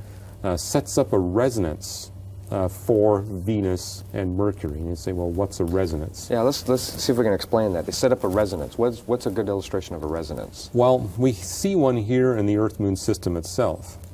The Moon is only 1/80th the mass of the Earth. Okay. You know, it's big, but it's got a small mass relative to the Earth. And so the Earth's gravity has developed a resonance for the Moon. What's happened is that the Earth's gravity exerts a stronger pull on the near side of the Moon compared to the far side of the Moon.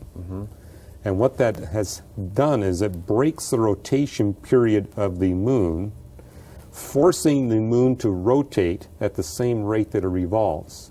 And so when you look at the Moon, you see the same face every time. It's locked into an orbit around. Well, here's the Moon's rotating, but as it goes around the Sun, it rotates once for every revolution, keeping the same side towards the Sun. It's become tidally locked. Okay.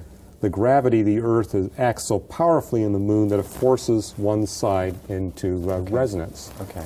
Now, that tidal locking or resonance of the rotation period to the revolutionary period means that the side of the Moon that faces us is bulged out by 150 feet. The gravity is so strong that it's pulled these moon rocks 150 feet closer to us. Okay. And so the Moon has suffered distortion. So it's not a sphere, it's got this pull. Yeah, it's got this 150 bulge feet. pointing towards the Earth as a result of that. Well, Mercury and Venus have a resonance with the Sun.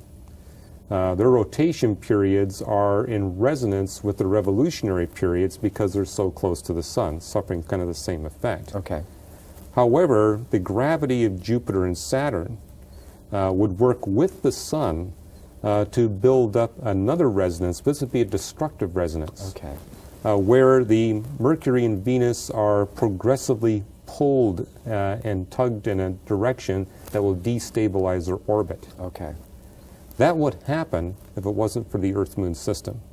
So, it's acting as a stabilizing influence on these. Right. The Earth and the Moon, having a big moon, that's the secret here. We got a small planet with a gigantic moon. In comparison to. Orbiting fairly close. And these two bodies work as a counterbalance against a destructive resonance set up by Jupiter and Saturn. And a resonance illustration might be something like a paddle, those paddle balls that we have, where you hit it, but every time you hit with more energy, it causes it to go further and further, and that it's always putting that kind of energy in, and so it would eventually destabilize. Yeah, if it wasn't for the Earth-Moon system, both Mercury and Venus would have their orbits destabilized, and with their orbits destabilized, that would destabilize the Earth's orbit, and life would become impossible here on planet Earth. Now you might say, well, couldn't we just get along without Jupiter and Saturn, Uranus and Neptune? Not really. We need those major planets way out there to act as a shield for planet Earth to protect us from the other stuff in the solar system that is highly unstable. Comets and asteroids. That's right, because if they weren't out there absorbing or pulling in gravitationally these things, a lot of random hits would hit us and smash us out of existence, wouldn't Right. It's far better that Jupiter take the hit than us. Yeah. Although most often what Jupiter does is simply deflect the comet or the asteroid away from an Earth collision.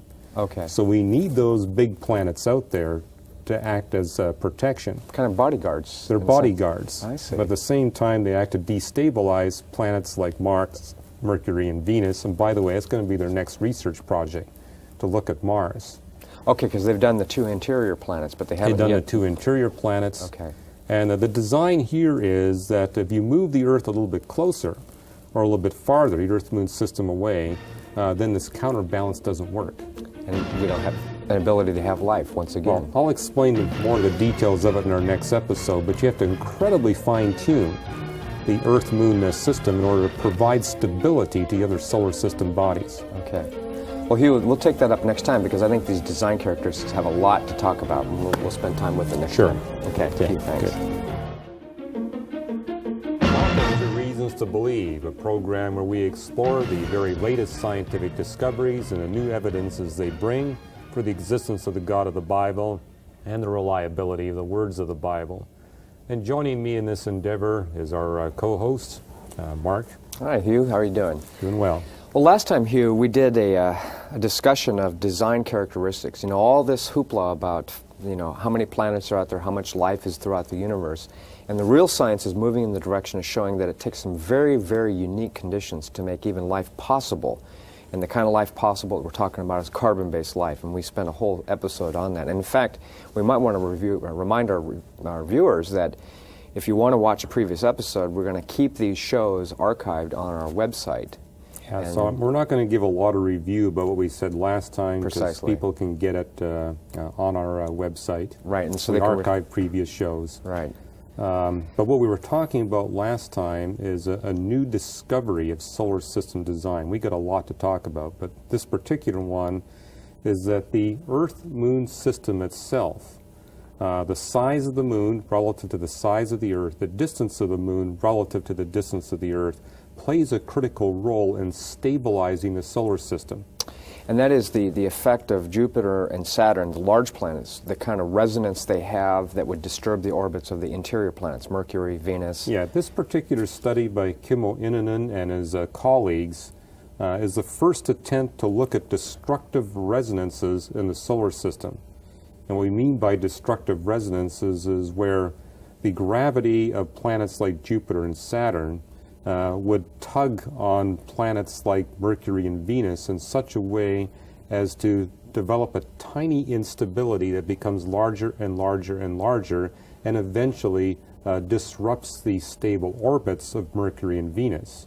Which in turn, if they're disrupted, then would affect life on Earth, because it would destroy our orbit. Yeah, a significant disruption of the orbit of either of those two planets would be doomsday for planet Earth. Right. So it would have catastrophic consequences.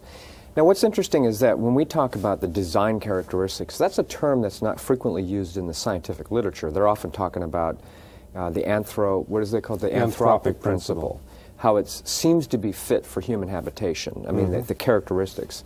But as I understand it, these papers here that you're talking about, actually even mentions the word design in them? They explicitly use the word design to discover, or to describe this new discovery. Now, they do put it in quotes, don't they? I mean, just because that gets them into theologic terms, doesn't it, when they're using they that? did put it in quotes, but they gave some numbers that justifies the use of the word design. Okay.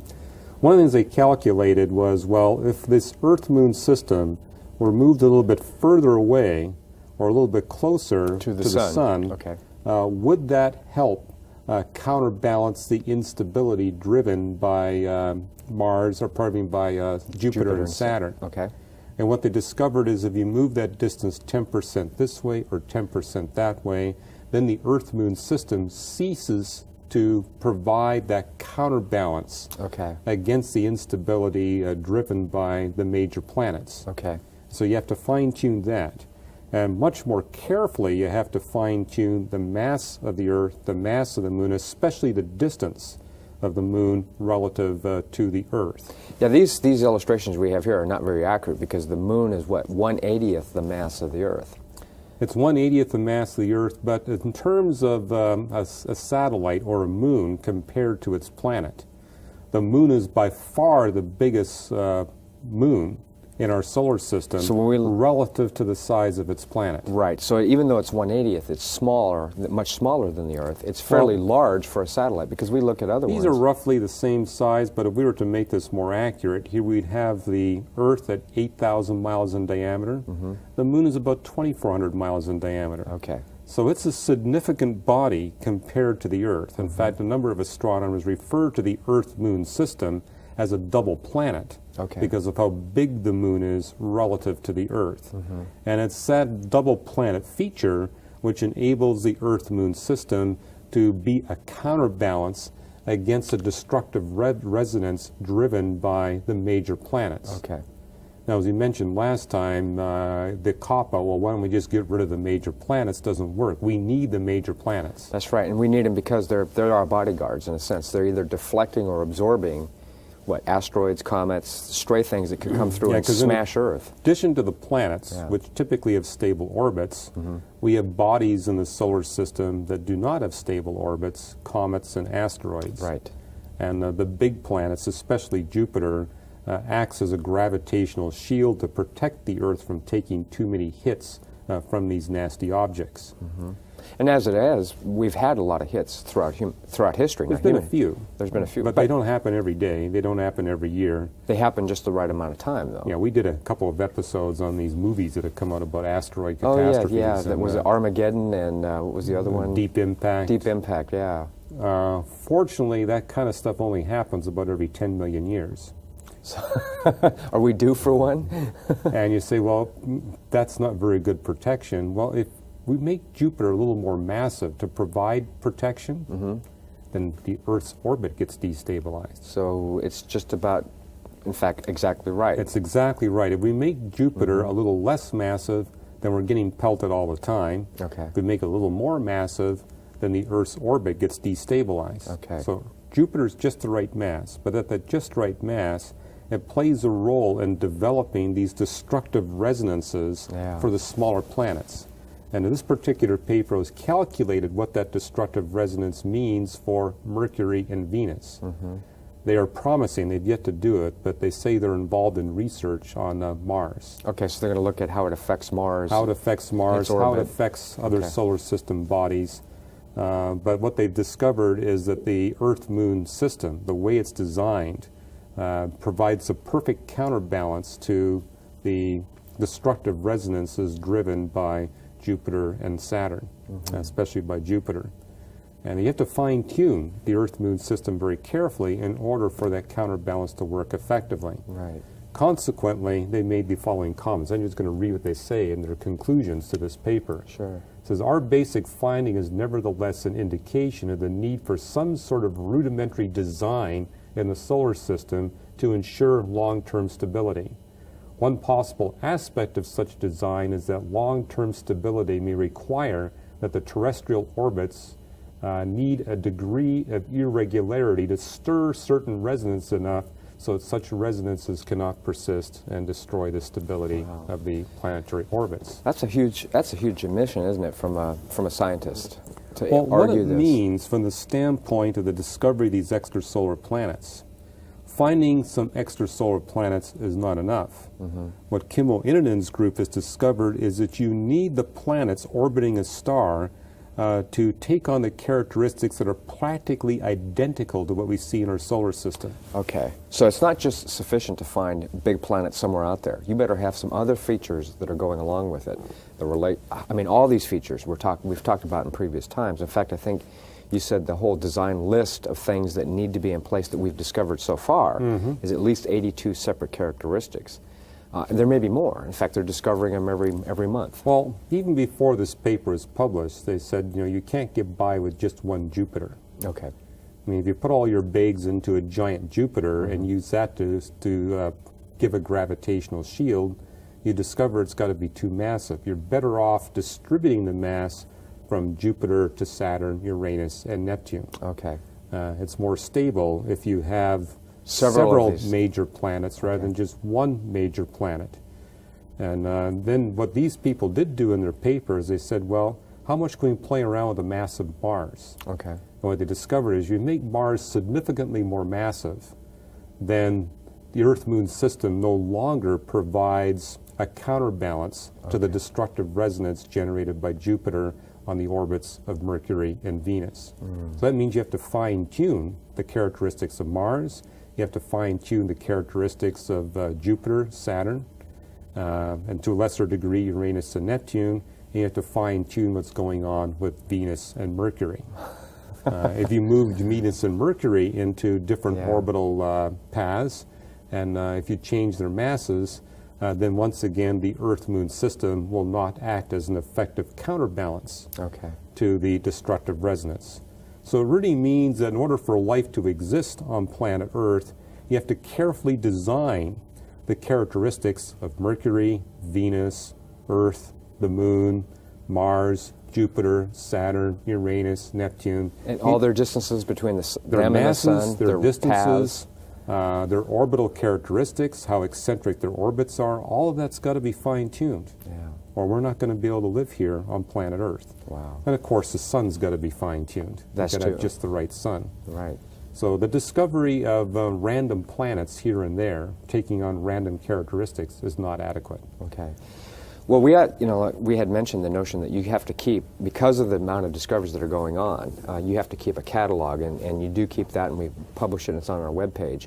And I think it's important for our viewers to know that because, I mean, it's hard to keep up with this stuff, isn't it? Yeah, we try to provide our constituency with an updated list, and we update it about every couple of months. Because there's that many new discoveries There's that many occurring. new discoveries taking place. Wow. An updated list on the different design characteristics for the solar system as well as the universe, and what is the probability of finding a planet with the necessary conditions to support life.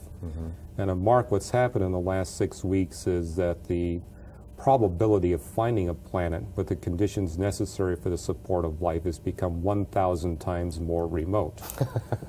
Or to put it in another way, the proof that God has designed the earth for the benefit of life is today 1,000 times greater than it was just 6 weeks ago. Just 6 weeks ago. In what other field can you find these kinds of proof for the existence of God occurring? Where at this else rate? are you going to get 1,000 times more proof in just a few weeks? You just don't find it anywhere And else. this has been except happening this. consistently over the last several years. Yes, I know. This pace of research.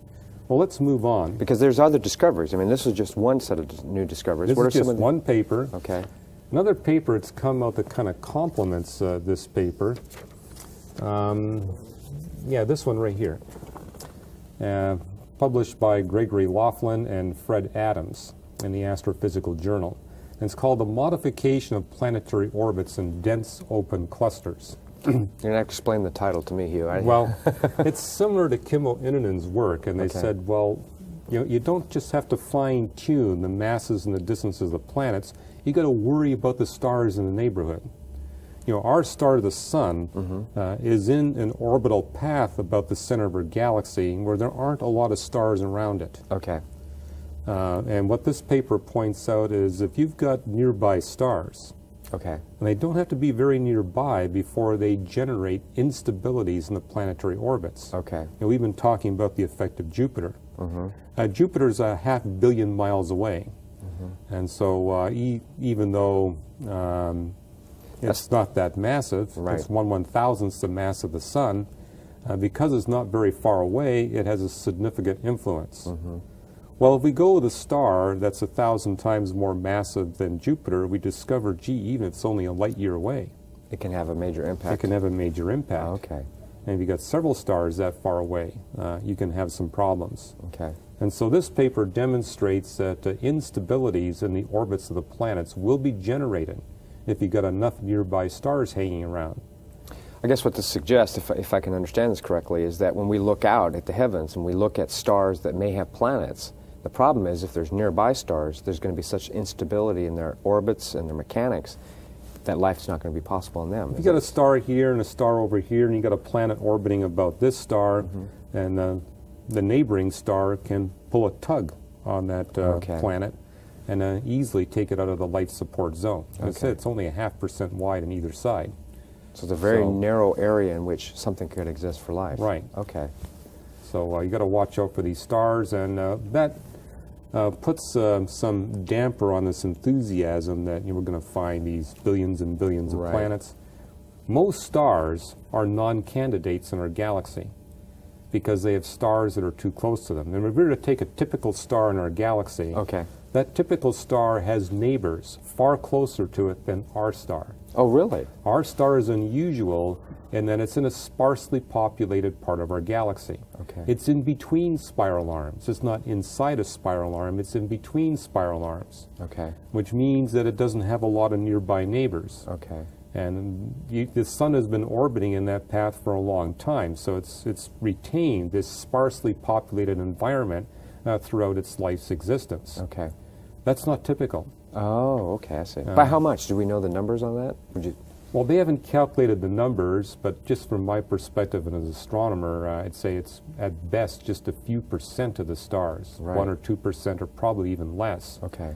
would have the neighborhood Be that sparsely would populated. prevent the planets from being destabilized. Okay. Because most stars exist in dense clusters. The center of our galaxy, the star density is very dense, too dense to enable stable planetary orbits. Okay. And it's interesting that both these papers were published at about the same time. Just 1 month apart, these papers were published. And they're very recently, too. They work together to show that we really need to dampen all this enthusiasm that these extrasolar planets are everywhere and all of them are candidates for life. Okay. If they're everywhere, very few of them are candidates for life. The planets have to be exactly distributed. You need lots of planets. Okay. Because that's one thing Kimmo Inanen's group pointed out. You can't have a planet with life on it orbiting about a star where it's only got a few planetary neighbors. You know, there are 9 planets in our solar system. You need lots of neighbors. Okay. If you don't have lots of neighbors, these destructive resonances will build up, and if the neighbors aren't positioned just right with just the right masses, you're going to get these instabilities. And the point that you make with the notion of design is these things don't happen by accident, that there's something going on. Well, that's what Kimmo Inanen was hinting at in the conclusions of his paper. Exactly. This is design. Yeah. And more astrophysical research papers are using that term. They're actually going to the design term. They're going to the design term. They're speaking about design far more freely than they used to speak about it. Now then, I want to address the issue. Just how common are these extrasolar planets? I mean, they were discovered 2 years ago, the first extrasolar planets. We wrote about it in our news magazine. Sure. And since that time, we've been slowly accumulating a bigger list of extrasolar planets. That's right. And then there's all kinds of hoopla associated with it. Geez, if planets exist, then there's life possible and all that. Well, we, in our last program, read a quote out of the Reader's Digest Yes. where Paul Horowitz said, guaranteed that we're going to have... I'll give you whatever odds you want. Whatever odds you want, it's out there. It's out there. Okay. In our own galaxy. Never mind the rest of the universe. Okay. He says in our galaxy it's a guarantee. And this was based on his assumption that these planets are ubiquitous. Okay. Well, the list now stands at 15. So in 2.5 years, we've 15 discovered... 15 planets we've we've found discovered. 15 planets Okay. orbiting stars outside our solar system. Okay. Now, the technique they're using, they're not directly observing these planets, but the technique is as follows. You've got a star, you've got a planet orbiting that star. Now, we can't see the planet because it's too far away. We can't see the There's planet. no reflectivity from it. Because it's just too Dim. The light is just too dim. Okay. But we can detect it gravitationally. How it affects the sun? Okay, say you're an astronomer on a planet very distant from the star. Okay. And we have a planet orbiting this star that you're looking at. When the planet comes between you and the star, then the gravity of that planet will pull the star towards you. Okay. And when it comes on this side, it's going to pull the star away from you. Ever so slightly, but Ever so slightly. But it has a major impact on what, the light waves? The Well, you get a Doppler effect. Doppler effect. Okay. As the star is pushed towards you, that bunches up the wavelengths of light coming, Shifting it to the blue end of shifting this? it to the blue end of the spectrum. Okay. And as the star is being pulled away from you, it's stretching the wavelengths of light, pulling the spectral lines towards the red. Right. Okay. And so what astronomers do is they look at these stars, look at their spectral lines, and they search for this periodic reddening and blue, red and blue shifting of the light. Okay. And say they see, every 3 years we go through a cycle. It's a very regular cycle. They can calculate how big the planet is. So they can calculate the mass of the planet They in can relation? calculate the mass of the planet. Okay. And its orbit about that star. They can Okay. tell you what the orbit looks like. Okay. Just by looking at those spectral line shifts. Now, it takes quite a few years before they can tell you what's going on, Right. because they've got to first see that it's regular and Right. measure Oh, the yeah. If you period. say it's at least 3 years, then you imagine they want to do 2 or 3 revolutions before they know what's Yeah, going on. a good 10-year track record will tell Okay. you what's going on. Okay. So Oh, that makes sense. this is the technique they've been using, and they've been searching all over a galaxy for these things. They've found 15 so far. Okay. And they're all looking for more, too, aren't they? They're looking for more. Sure. Now, say you get the mass, what you really get is a lower limit on the mass. Okay. Because the assumption we're making is that the planet is in the line of sight with the observer. Okay. What if it's orbiting here? That's right. Okay. Or if it's orbiting here, you see nothing. That's right. I was just going to say, you okay. So if it orbits perpendicular, you don't even detect it. If it orbits Anywhere in the off line, perpendicular, you're going to anywhere get off something. perpendicular, you're going to get something. So what you Okay. really get is a limit. But it's on a the lower mass, limit. A lower limit. So Okay. it could be more massive. So there's been some discussion, are these discoveries really planets? Okay. They might be small stars, because after all, double and triple and quadruple star systems are common. Okay. Only 15% of the stars in our galaxy are bachelor stars. Meaning single stars Single without a mate. stars Okay. without a mate, Right. right. Okay. But enough of these things have been discovered where they said statistically a few of them have to be planets. Okay. But the technique is also such that if the planet has less than, say, 1/3 the mass of Jupiter, they're not going to pick it up. Oh, okay. Well, because the more mass of the planet, the bigger the tug. And so that you're going to be able to see it at So long you're range. detecting only the big planets. Okay. But what they've discovered is that only stars that are extremely metal rich are we finding these extrasolar planets. And that's an interesting thing. What do you mean by metal rich? They have. That's an astronomical term that covers everything that's not hydrogen or helium. Okay.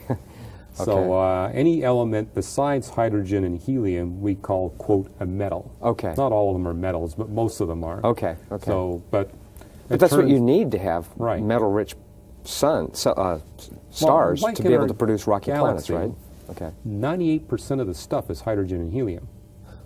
Only 2% is elements besides hydrogen and helium. Okay. So that's why we kind of lump it all in one bag, because Yeah. after all, it only adds up to 2% Sure. in a typical system. Okay. But if we were to look at the Earth, it's about 3.5% heavy elements. The Earth or this? Pardon me, the solar system. Okay. Yeah, okay. the sun, you take Okay. the sun, it's about 3.5% heavy elements. Okay. So it's very rich in these elements compared to the typical star Okay. in our galaxy. Okay. And what they've discovered is only stars that are as metal rich as the Earth Okay. are displaying these extrasolar planets. Mm-hmm. Well, how many of the stars in our solar system have the metal richness of the sun? The answer is about 2%. Very. Oh. So it's Okay. not every star Yeah. is Even metal rich. propagating these planets. Okay. Okay. Now, the other factor is they're recognizing that the metal richness is probably being driven up by capture by the star. Because every one of these planets they've discovered has experienced drift. You know, our solar Okay. system, the big planets are very distant from the star, 500 million to 3 billion miles out from the sun. We have the big gas giants. But in these extrasolar planets, they're discovering they're closer, much closer. Some of them are orbiting even closer to their star than Mercury orbits our planet. So it's going on, and see, the physics tells us that these big planets, these big gas giants, can only form far away from their star. Okay. They can't form close because the light gases of which they're composed Would just be blown out. would be dissipated. They have Okay. to be in a zone where it's cool enough where that much gas could be accumulated to make a planet of Okay. that size. Okay. So we know the planets form far away, But we And now what's- know that they're close by. but we observe them to be close by, Okay. very close by, which tells us that in their formation they drifted. They formed way out here where Jupiter and Saturn exist in our solar system, and then dynamics of the star system caused the planet to drift in.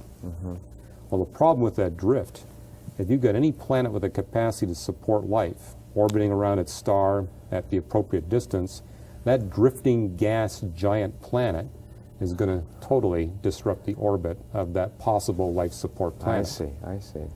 And moreover, we realize these gas giants have orbits that are eccentric. And what that means is they go way out here, come And in they close. come in very close and- Yeah, like that. That's what we Okay. call a highly eccentric orbit. Right. And that high eccentricity, again, will destabilize the orbits of planets. That's right, because ours do not have high eccentricity. The only one that does is what? The furthest one Yeah, outside? Pluto's got a high eccentricity. Higher and, than the other ones. Mercury's got a high one, but these Okay. are tiny They're planets. tiny planets and they don't have that much impact. They don't have any impact. If Jupiter were to have an eccentric orbit, we'd all be in trouble. Okay. And that's what we're seeing, that these extrasolar planets that have been discovered, they all have eccentricities that are too high to enable a planet like the Earth to exist without being destabilized. Okay. So all these extrasolar planets we've discovered, Are not candidates for life. they're not candidates for life in any planet orbiting that star. Okay, so that system. Every single one of them Okay. has been knocked out of contention. Now, are these planets, are they all 15 for 15 different stars, or are there several for some stars? Well, one of them's got two Okay, going that's what I about thought. it. So I think it's like 13 stars total, Okay, but 15 planets. Okay. Or it might be 14 and 15. yeah, something. It's one of those two. Right. But yeah, what we've discovered is these stars with planets are rare. And by the way, that fits the physics of what Witherall discovered years ago. He did a calculation saying that it's going to be quite unusual for a star to form planets because of what happens to the dusty disk that orbits these young stars. His calculation, his prediction has been proven right by the observations. They are rare, and every planet that does orbit one of these stars has conditions that makes a life support planet in that system impossible. So we have, again, God to thank for all this miraculous design, don't we? It's not going to happen by chance. Not going to happen by chance. God has to design it. Okay, Hugh, thank Right. you. Good. Welcome to Reasons to Believe, a program where we explore the very latest scientific discoveries and the new evidences and proofs they provide for the existence of the God of the Bible and the reliability of the words of the Bible. And joining me in this endeavor is our co-host, Mark. Hi, Hugh, how are you? Doing well. Hugh, we've been on a series now, this is about the third in the episode, on design characteristics of the universe. And you're talking about new design characteristics, things that show scholars, when they look at, is it possible to have human life or any kind of advanced life available on planets throughout the universe, that there's very, very narrow windows of opportunities for life to exist. And in fact, you make a regular update of this. It's called Design Evidence in the Cosmos, and we publish it on our webpage so that viewers can get a hold of it. And it covers all these various characteristics, but you've been talking now about some of the new evidences that come up in just the last 6 weeks. Yeah, we have to update this every 2 months just because of the pace of scientific research. And we've done episodes before on design, but we're talking about the new evidences for design. That's right. And yeah, we've done 2 episodes. This is number 3. Right. And if people missed the first 2, they're archived on our website. They And can that's get the another- information. That's right, because it's slowed down version, but it's a version that you can get. You can see 2 bald guys talking, and you can make sense of it, but it's clearly there. The information's content, there, The right. information's there. Well, Hugh, last time we kind of ended on this idea that, you know, one of the design characteristics, one of the papers that you cited, talked about the fact that you can't have stars too close to our star, otherwise they interrupt the orbit or have an effect on the orbit of the planets. And you mentioned also that these stars, for planets to be formed around them, have to be metal rich. I want to know what you mean by that. How do stars get to be metal rich, and what you Okay. mean by those terms and all that? Yeah, we're responding to the discovery of 15 extrasolar planets orbiting 14 different stars. And this has generated incredible enthusiasm from the SETI crowd, the Search for Extraterrestrial Intelligent Life, saying there's planets everywhere. And if And there's planets everywhere, there's life. life everywhere, Okay. there's life everywhere, there's intelligent life And everywhere. to quote the famous advocate of this, there's billions and billions of these things out there Exactly. somehow. Okay. Well, the discovery we talked about last time is they're not billions of billions. Extrasolar planets are rare. They're restricted to those stars that are metal rich. And what we mean by metal rich is any element besides hydrogen and helium. Okay, hydrogen and helium is the vast, outranks everything else. 98% of the matter in the Right. universe is hydrogen and helium. Okay. Only 2% would be those elements that are heavier than hydrogen and helium. So anything heavier than that is Right. considered heavy, what you call metal rich. And what Okay. we discussed last time is that these extrasolar planets are restricted to those stars that are super metal rich. Our sun is a super metal rich star. Well, how many percent of our... Yeah, about 3.5% compared to the typical 2%. Okay. So it's, considered- it's outstandingly metal rich. Okay. And what we've discovered is that it takes all of those heavy elements to make planets possible. Okay. If you only got 2%, you get a star and nothing else. Okay. Stars are mainly hydrogen and helium. But if you want to have planets like Earth or like Jupiter, like Saturn, Rocky planets. rocky planets or gas giants, Gas giants. you're going to need the stuff that's heavier than hydrogen and helium. It's got to be around in a fair abundance. Okay. Now, theoretically, we kind of knew that even before the discovery. George Witherall, for example, developed models of forming stars. And you discovered in those models is only if you got lots of heavy elements do planets form. Okay. You might get dust, but in terms of forming the planets, you're going to need a good quantity of this stuff. Well, how is it that stars can get metal? I mean, Yeah, how do they get metal rich? Okay. Well, we were talking about that these 15 extrasolar planets, they're finding these gas giants, planets like Jupiter, but they're not orbiting the star like Jupiter does. You know, 500 million, 2 billion miles away from the star. Okay. They're orbiting much closer. And we talked about how what's going on is that as these gas giants form, typically they interact with the residual dust and gas that's orbiting the new forming star. Okay. And that interaction causes the gas giant to drift inward. Okay. And when the gas and dust is all gone, has all been consumed or dissipated, the drift stops. Okay. Well, our solar system evidently is unique in that our gas giants did not drift. Right. They didn't, did they? The gas They're and still dust out. that have caused the drift was dissipated by the time that they had formed, and so they didn't drift. But that's the exception. Usually the gas and dust poses a problem when these gas giants form and they begin to be pulled in towards the star until all that stuff is dissipated. In fact, some of these gas giants orbiting stars are actually orbiting the star closer than Mercury orbits our star. Wow. That's, So very that's close. Extremely close. Well, that drift of a gas giant, as we explained, will disrupt the orbits of any small planets that are existing closer to that star.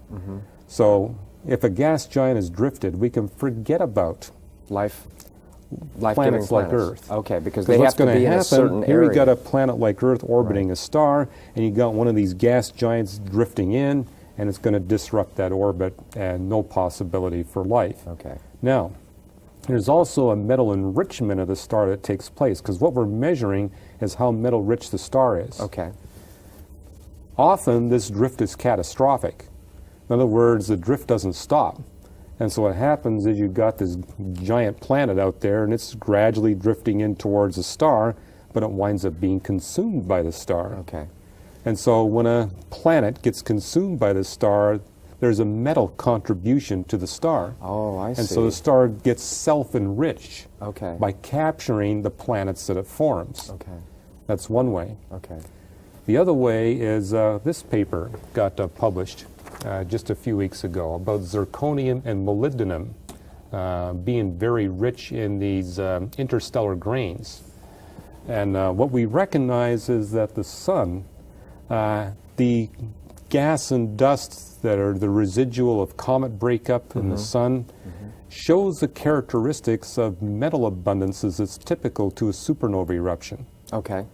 And so in terms of how did the sun get to be so metal rich, it didn't gobble up planets like these other stars did. Okay. Our sun. Then. Our sun. Okay. But our sun had the benefit of forming right next to a supernova eruption. Early on its history, right? And when it was forming, here was a star exploding, and it happened to be in its formative stages right after that eruption and quite close to that eruption. And so it absorbed a lot of that metal. Well, supernova explosions produce a huge amount of metals in their explosive phase and scatter those metals to its environment. Okay. So the Earth would have been enriched by sun. that supernova eruption, the sun. Right. Okay. And of course, that affects the planet formation, etc. Right. Well, evidently, that's pretty rare, that you're going to get a star forming immediately adjacent to a supernova at exactly the right time. I mean, if it forms, you don't want the supernova to destroy the star. Because if it's too close, it would do that. Too close, it will would do blow that. all the stuff into Right. interstellar space. And if it happens too soon after the explosion, the same thing. Okay. So the explosion must take place at exactly the right time and place relative to the new forming sun, so it gets the metals that are necessary to make planets without the destructive problem of planets drifting in and Smashing human habitation or life-possible planets. or just pulling the planet out of its orbit. Okay. So the bottom line is, this is no joy to the SETI crowd. This news of extrasolar planets is quite the contrary. It's demonstrating that planets with the capacity to support life are much rarer than what we would have presumed before the discovery of these extrasolar planets. Okay. So hopefully this will dampen some of this philosophical and theological enthusiasm coming from. Yeah, and you these study cited proponents. these astronomers and people who are claiming great credit that it's a guaranteed fact we'll find life, that it's ubiquitous out there. The point of fact, the journals that we're looking at, the scientific journals, the leading cutting-edge research is showing that, in fact, this is not ubiquitous. In fact, from what I understand, you pulled off the web a dissertation, a thesis that was done by a scholar from Penn State University that looks specifically We at... got the thesis right here. Oh, I took a quick look at it. There wasn't too many numbers in it. No, it's actually quite readable. Yeah. And what's different these days is that PhD students create websites, and you can actually download this entire thesis off the web. So you could get this at home if you wanted. You can get this at home, and also the research papers he's published in the peer-reviewed journal based on his thesis, they're also available on his website. Okay. So the guy's name is Darren Williams from Penn State University. And what caught my attention about this thesis, it's the first astronomy PhD thesis I've seen that's entirely focused on the design of the solar system. Now, he never uses the word design in his thesis. He uses But what the he's- term habitable zone or something He talks like that? about calculating the probability of a habitable planet. Okay. So it ultimately boils down to the same thing. Right. What's the chances of finding a habitable environment for life? Okay. And he's done quite a thorough job. And we've published several responses to his thesis in our news magazine. We'll try to summarize some of that.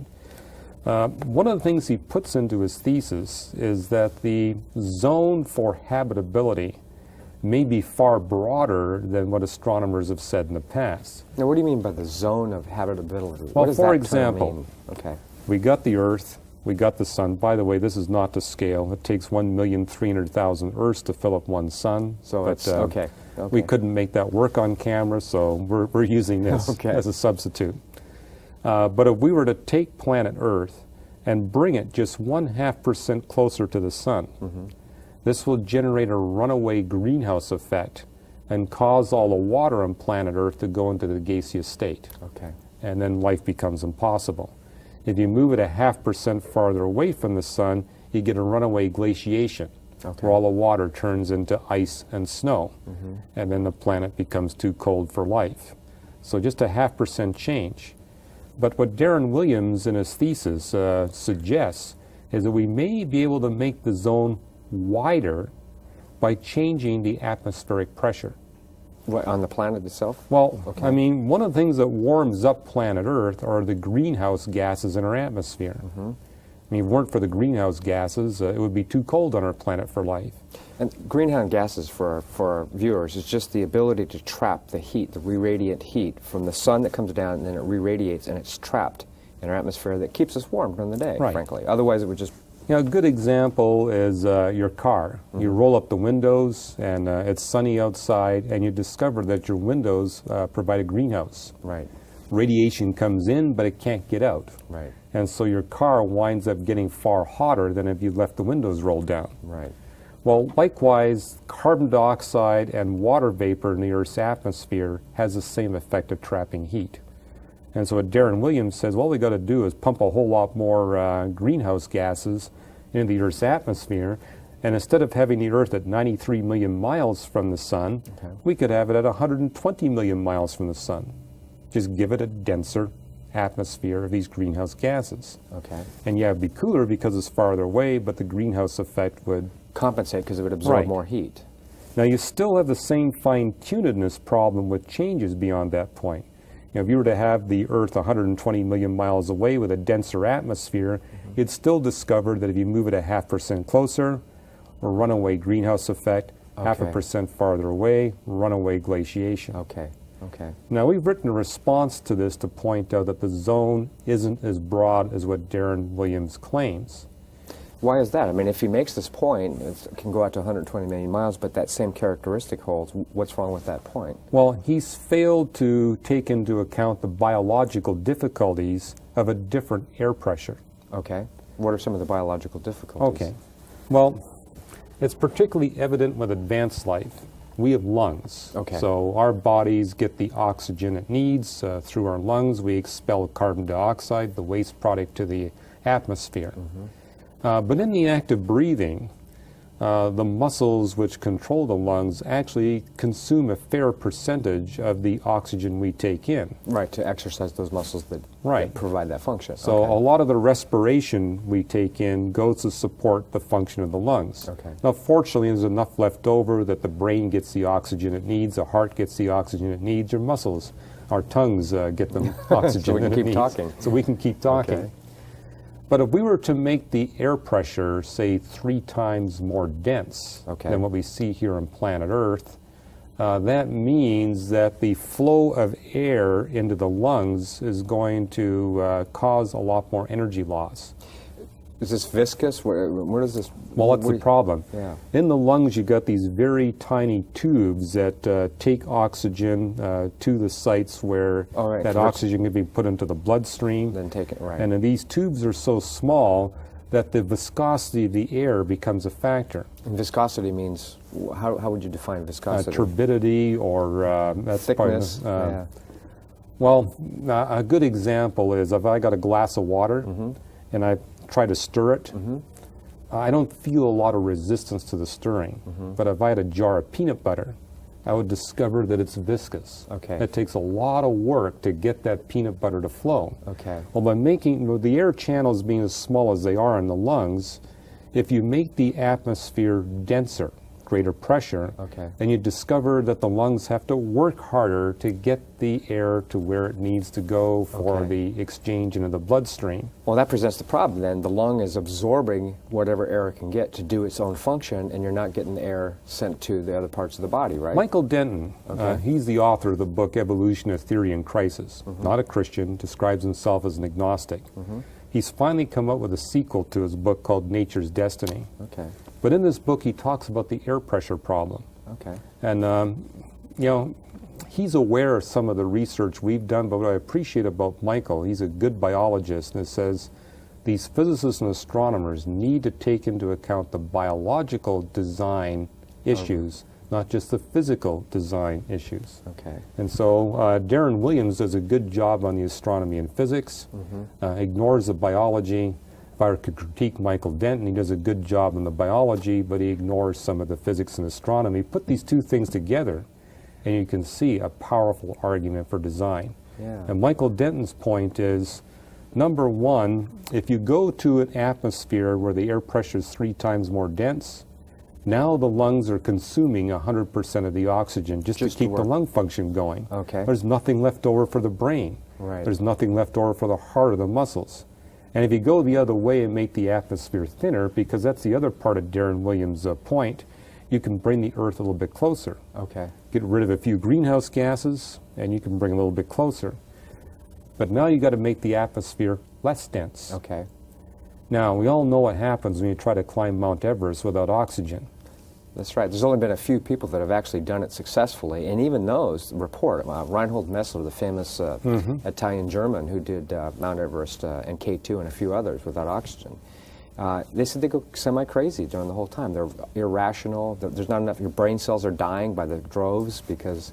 Well, at the top of Mount Everest, you've got 1/3 the air pressure of sea level. Okay. And at that pressure, the lungs are consuming all the oxygen. There's nothing left for the brain, there's nothing left for the heart, there's nothing left Right. for the muscles.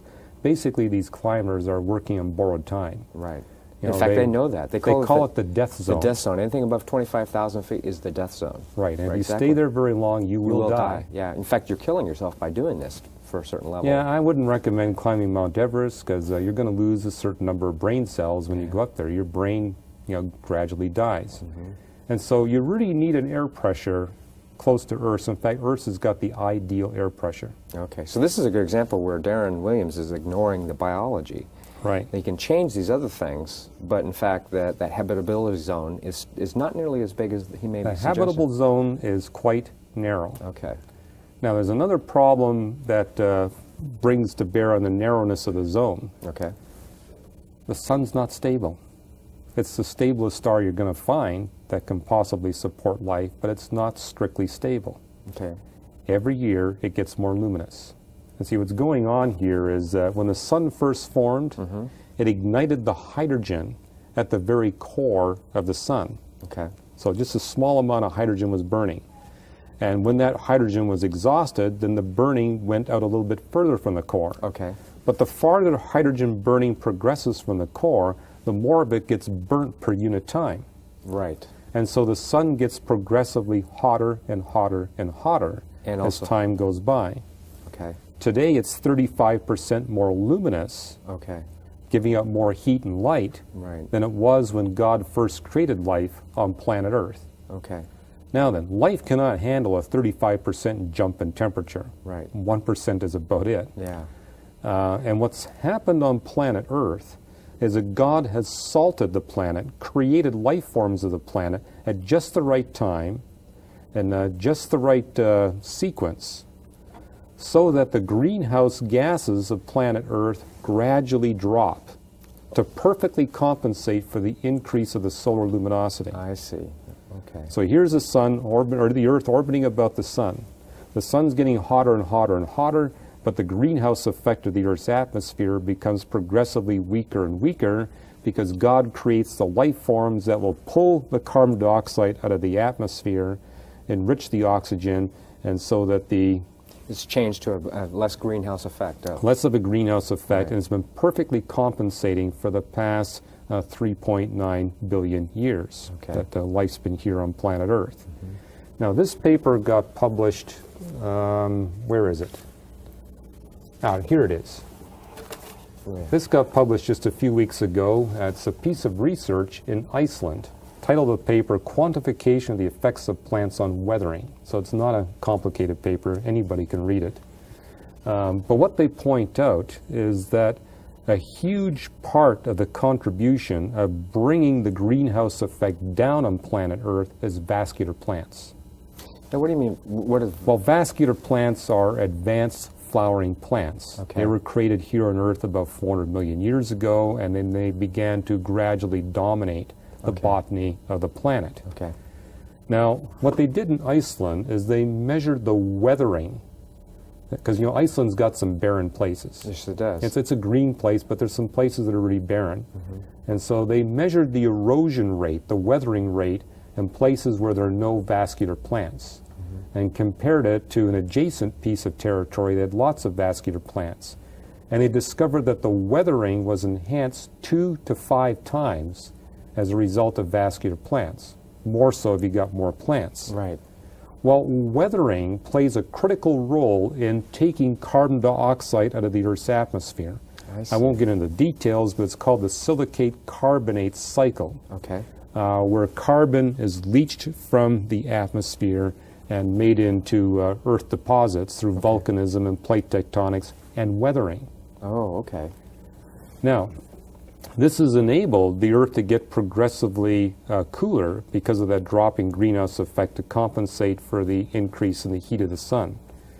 However, what Guillermo Gonzalez, one of the astronomers that contributes to Reasons to Believe, has written for us in our news magazine is that the end is in sight. What do you mean the end is in Well, sight? vascular plants can only maintain this for a certain period of time. Oh, I see. So there's a period of beyond which the luminosity of the sun will what? Just It destroy? will continue to get hotter and hotter, and it's Okay. going to be game over for life on planet Earth. In fact, Guillermo makes the comment, as these people do in their paper, that at most we got about 30, 50 million years left For life? for life here on planet Earth, because vascular plants are no longer going to be able to pull enough carbon dioxide out of the Earth's So atmosphere. you're telling me in 30 to 35 million years we're going to be in trouble, right? What time is it now? I think I need to renew my life insurance policy here. Well, So it's not something for us to worry about in the immediate future is what you're suggesting. it's not for something to worry about in the immediate future, but it has profound theological implications. What it means is that we're looking at a planet where God created life at the earliest possible opportunity. I mean, if you go back to, say, 4 billion years, the Earth doesn't have the conditions necessary for the support of life. Okay. But the very earliest possible opportunity, 3.86 billion years ago, God creates life. It starts to begin the process of... Begins the process, and in that very early stage, because of the Earth-Moon system, the how luminous the sun was at that time, how fast the Earth was rotating at that time, the moon had just formed, it hadn't already had a chance to slow down the rotation rate. The planet's only fit for primitive life. But this is consistent with Genesis 1. The text speaks about the primitive life first, the advanced life follows that primitive life. And we see it in stages over time. Right. Yeah. And so after 3.86 billion years of life history, God creates human beings.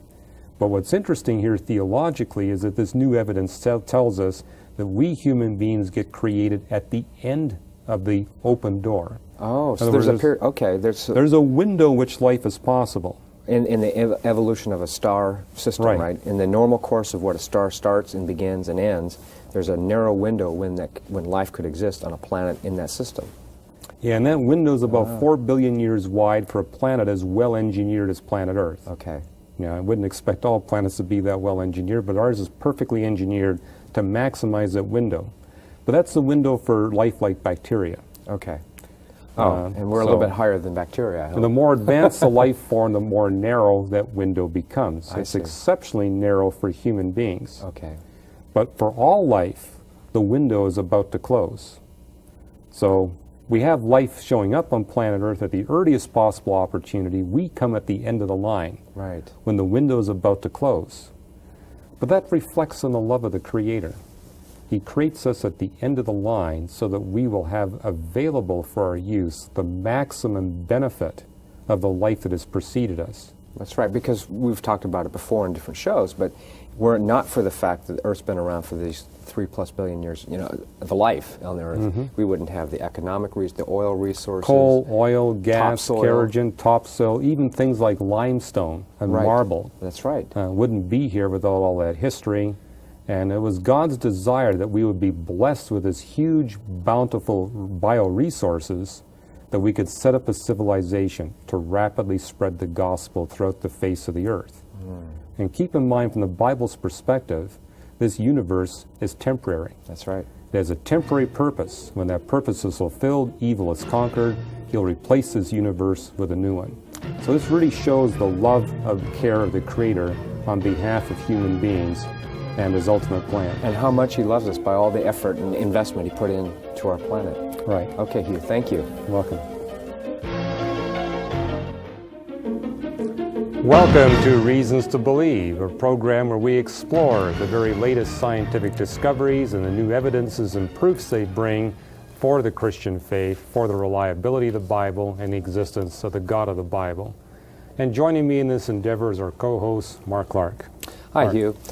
We've been talking about design characteristics of the universe. The whole argument that the latest scientific discoveries are pointing out how finely tuned the Earth, the Moon, the solar system, and in fact the universe has to be to support even the possibility of one place having life. And we've been talking about it now for 3, and this is our 4th series. In fact, the evidence is accumulating so rapidly that you have to produce these things called design evidences in the cosmos, and you publish it on the web page. And we're going to do a little bit of that today. I think towards the end is going through some of these parameters, talking about just highlighting how they make the case so strongly against natural creation and for the creative acts of God. Right. But Hugh, we talked in the last 2 episodes or so, we've been talking about large planets, small rocky planets, and things like that. I can just hear the objection. Okay, so we see out here in the universe, we've seen now about 15 different planets, and they all tend to be very large, probably gaseous. But is it possible? Okay, life can't exist there, but can they exist on the moons of a planet like that? And if so, maybe they'd be Earth-sized moons. Well, why can't we have human life existing on these things? Do you want to talk a little bit about that? Well, this is a major part of Darren Williams' thesis that he did on design characteristics of the solar system, raising the issue, what about moons orbiting very big planets? So he actually brought this up and discussed this. Yeah, and there's been a paper published in the peer-reviewed literature on this stuff with his thesis supervisor. And what they are proposing is that planets may not be the only place where life can possibly exist. Maybe they can exist on satellites or moons. Okay. Now, the rule of thumb in astronomy is the smaller the planet, the smaller the moon. The one exception to that is planet Earth. We have a fairly large moon in proportion to the size of our planet. Well, we've discussed before in this program how our moon is not a true moon. Okay. It formed after the Earth formed, and it formed as a result of a body twice the size of Mars colliding with the Earth. Okay. And so most astronomers refer to the Earth-Moon system really as a double planet. Okay. The Moon is kind of like a planet that formed after the Earth had formed. But when you look at the other planets, their moons are tiny compared to the planet that supports those moons. Oh, so I guess when we think about Saturn and in particular Jupiter's moons, and when we look at those, they're really tiny comparison to the size Well, the of largest planet. moons of Jupiter and Saturn are comparable in size to our moon. But we're talking planets like Jupiter is 1,000 times more massive than the Earth. Okay. So we have this huge planet, and it has some satellites going about it that compete with the Moon in terms of size. In fact, the biggest moon in the solar system is Ganymede, which is slightly more massive than our own moon, a couple of times more massive. That's the biggest. Okay. But what Darren Williams and James Casting, his thesis supervisor, is suggesting is that, you have these giant planets, and that's all we can detect right now. We can't detect the small ones. Correct. We can only detect the big ones. And the big ones we've seen outside the solar system are in close to their stars. And as we've been talking, you can get a planet like Jupiter drifting in towards its star, and when the gas and dust that causes that drift is fully consumed, then it gets into a stable orbit. Okay. And they're saying, well, why not have this giant planet drift in towards its star until it reaches the place where life is supportable? In case of our star, you want to be 93 million miles away. And they say, why not have a giant planet drift to that just right distance from its star? And we know, of course, that life's impossible on giant planets, but they said, why not a moon orbiting that Oh, I giant see. planet? Okay, so this is the standard, the test that they were not to look at. Sure. Okay. The planet would be too big to support life. Right. You get the wrong gases. I mean, there's lots of things wrong when you Right. get to big planets. You really want a planet A about rocky the size planet. of the Earth. Okay. And so why not a satellite about the size of Earth orbiting one of these giant planets? In the right place around the right level. place. Okay. Okay. So that's the proposal made. And likewise, it's fueling the idea of the search for extraterrestrial intelligent life. They say we're not limited to just planets, which we now can determine in order to support life are incredibly rare. Less than 1 chance in 10 of 105 of finding a planet like that, unless God supernaturally creates and designs it. And so let's throw satellites into the mix. Okay.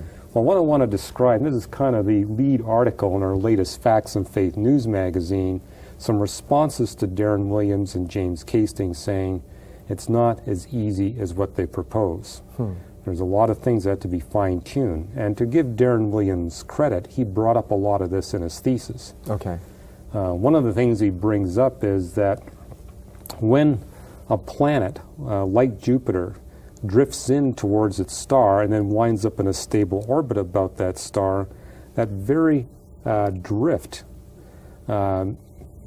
leads to a condition where you're going to wind up with a planet that doesn't have a very circular orbit. Okay. So the satellite around this planet? Or? Like Jupiter is a very circular orbit. Right, okay. But these extrasolar planets we've been observing do not. They have eccentric orbits. That's right, where they go out very far away. They go out far and then they come in close. Okay. And the problem with that is if you've got a satellite orbiting such a planet, well, if it's going far away from its sun than in close, it's going to be pulled out of that very narrow zone where life is supportable. Okay. It's only, in case of the Earth, it's only about 1 million miles wide. That's right. Compared to 93 million miles. So if you've got a satellite orbiting an eccentric planet, you're not going to have life possible on that satellite. Moreover, what has not yet been determined is whether a giant planet can drift and retain its moons. No Well, one's worked out the dynamics. I was We gonna could say. well discover that a drifting giant planet gets stripped of its moons, or the moons get forced into the planet itself. The planet winds up gobbling those moons. Okay. After all, as it moves in towards the star, it may encounter other planets, it may encounter gravitational tugs from the star itself that would disrupt the orbits of those satellites, and they may not be in stable orbits. Okay. So there's that problem. The other problem is that if the satellite orbiting this giant planet, it may experience tidal locking. And we talked about how Oh, the right. moon is locked to Tidally the tilts. Earth. Okay. So it keeps the same face towards the Earth at all times. Well, if you look at the moons of Jupiter, the ones that are in close are all tidally locked. Okay. Now, the problem with tidal locking is it forces the rotation period to be identical to the revolutionary period. Well, say the revolutionary period is 4 days, 4 Earth days. Now, that means that you're going to get a day and night cycle. Instead of being 24 hours, it's going to be 96 hours. Okay. And that could create a lot of problems, can it? Well, a 96-hour day means it's going to be extremely cold at night and extremely hot in the during the daytime. Life can't handle that. Okay. You want a 24-hour rotation period. Right. Now, what you can say is we can handle that. Just bring the satellite even closer to the planet. So it's going around the planet very Oh, quickly. fast, getting it up to 24 hours, I Okay, could say. the problem now is that you've got the satellite so close to the giant planet that its atmosphere is going to be sputtered away. Oh, what do you mean sputtered away? Is Okay. it stripped off by the gravitational Well- pull of the planet, or is it Okay, something else? When we look at Jupiter, it's got a powerful magnetic field. Right. This powerful magnetic field causes a lot of charged particles to be orbiting about Jupiter.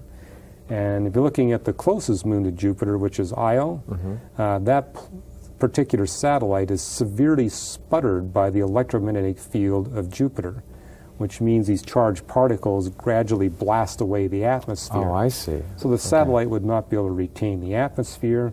More than that, it's close enough to the satellite that the moon, or the planet, where the planet generates a wind similar to the solar wind, and this also contributes to the sputtering. Okay. Now, there's one way to escape this, is to build a magnetic shield around the satellite. How do you go about doing that? I mean, well- this is something that would have to be done, obviously, by... The satellite would need a powerful magnetic field Okay. that would be able to protect that Okay. satellite Kind of like the from- one we have. Yeah. The Earth has got a strong magnetic field. Right, okay. And so our atmosphere doesn't get sputtered away. We're kind of far away from the Sun and Jupiter anyway, so the sputtering effect is weak. But if you're talking about a satellite orbiting closely around a planet like Jupiter, you get severe sputtering unless that satellite's got a strong magnetic shield. Okay. But the problem here is that strong magnetic fields are relatively rare. The Sun has one. The Earth has one. Jupiter has one.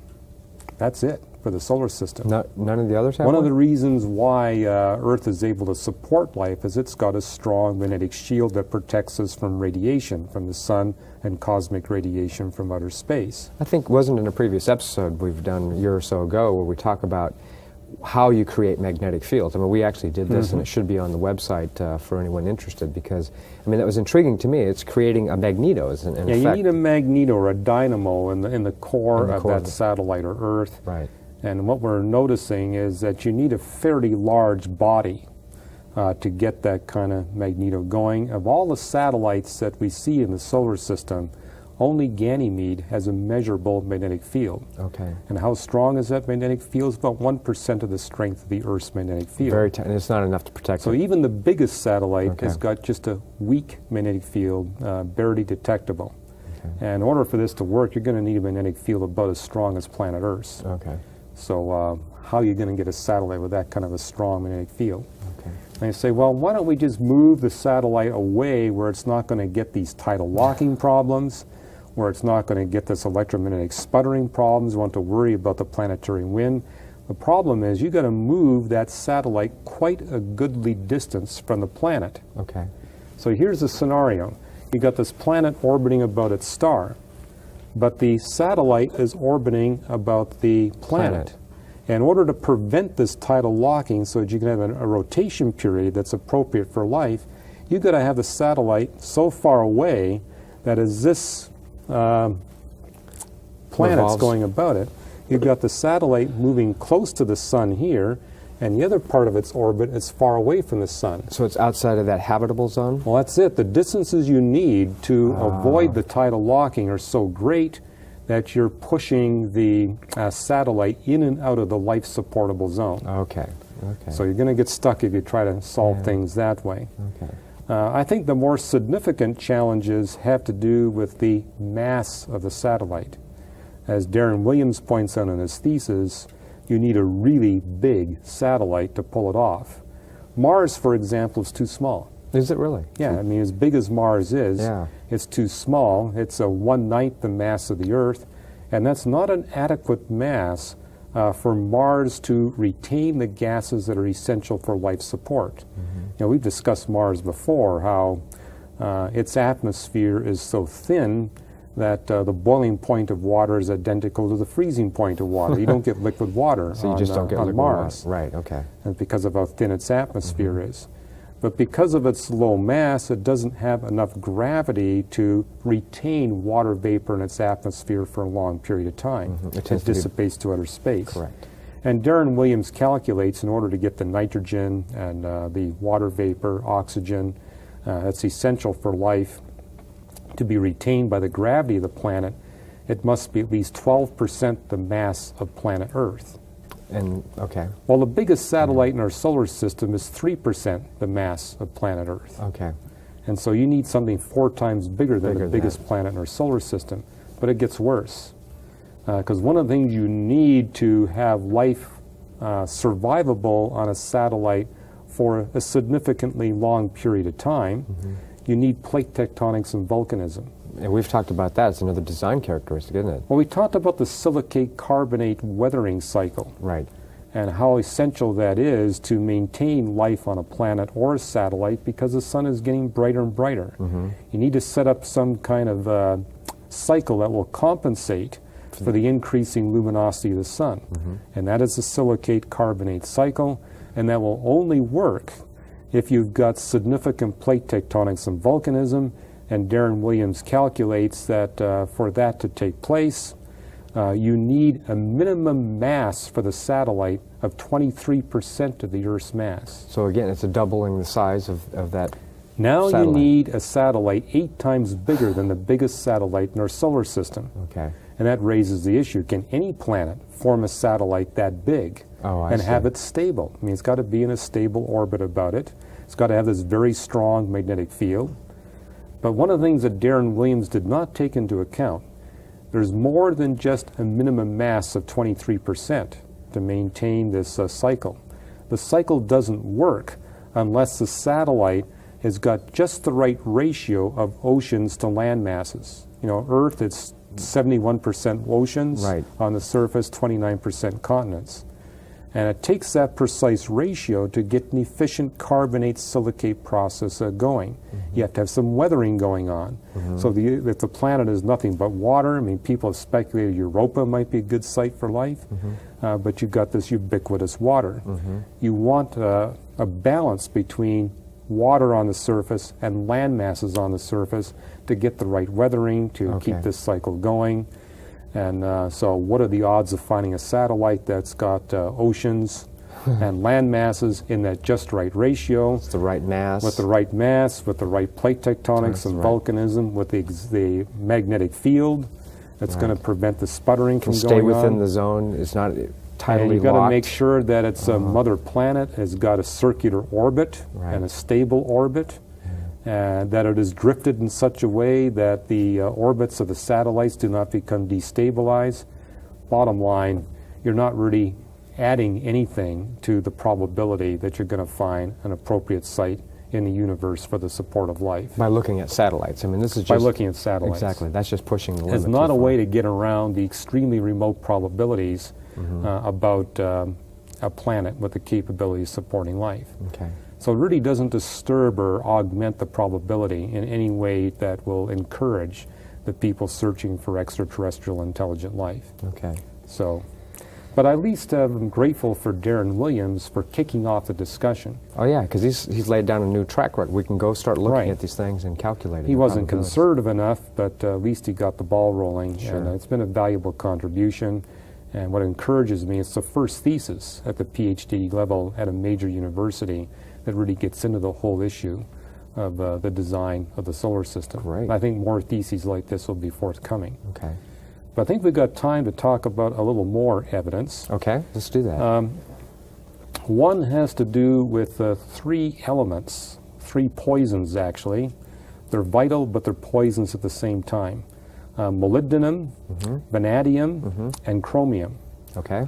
All three of these elements are essential for the enzymes that are necessary for almost all life forms, but especially advanced life. Okay. If you have a chromium deficiency, Mark, you're going to be in big trouble. Oh, Likewise, if you have a vanadium deficiency or molybdenum deficiency. On the other hand, if you start taking molybdenum supplements, you can poison yourself. Is that right? Okay. You need a small amount of molybdenum. A little bit goes a long way. Goes a long way. Too much will kill you. Okay. Too little will kill you. You need exactly the right amount. More than that, certain physicists have discovered, working with chemists, that you're not going to get this silicate carbonate cycle working well. You're not going to get nitrogen fixation working well in the soil. In order to get the plants we need for us animals to survive, we need nitrogen fixation to be working the cycles so that the plants will get the nutrients they need to make the food that we eat. And that nitrogen fixation will not operate unless you've got molybdenum in the soil in a fair abundance. The only possible substitute that the elemental chart provides is vanadium. Vanadium doesn't work as well, but it can work if there is no molybdenum. Molybdenum is by far the best. Okay. So if you don't have enough molybdenum, and if you don't have even greater amounts of vanadium, the nitrogen fixation process won't work, and you're not going to have animal life, or at least advanced animal life, possible. So on the that's key. planet. Is this a recent discovery that they've just... It's a recent discovery. Oh, okay. And one of the things we notice about planet Earth is it's exceptionally rich in chromium, molybdenum, and vanadium because of the fact that the solar system formed adjacent to a supernova eruption. And that was related to a different design a very characters. rare event Rare event. enabled this planet of ours to have the necessary amount of molybdenum, vanadium, and chromium. On the other hand, we need to realize if it forms at just the wrong time and place relative to a supernova, it could get too much, and life would be poisoned. It could get too little, and life wouldn't be able to flourish. form. So it has to be just right. And these are three new discoveries. That's fascinating. Well, there's disasters that go on, but they're also related, at least as far as I understand from the design characteristics, to the survival of planet Earth. One is we saw Hurricane Mitch this last summer. Yeah, one of the worst hurricanes we've had to deal with. In a century. 11,000 people killed, millions displaced. But I understand that hurricanes actually play a role in the support of advanced life. Just before Hurricane Mitch hit, this paper got published in the British journal Nature. And it's talking about the contribution of hurricanes. We've talked in the past about, hurricanes are a necessary evil because if the planet rotates too slowly, so if there are no hurricanes or tornadoes, it becomes too hot in the daytime and too cold at night for life. Right. Earth has the ideal number and intensity of hurricanes to make life as good as possible on planet Earth.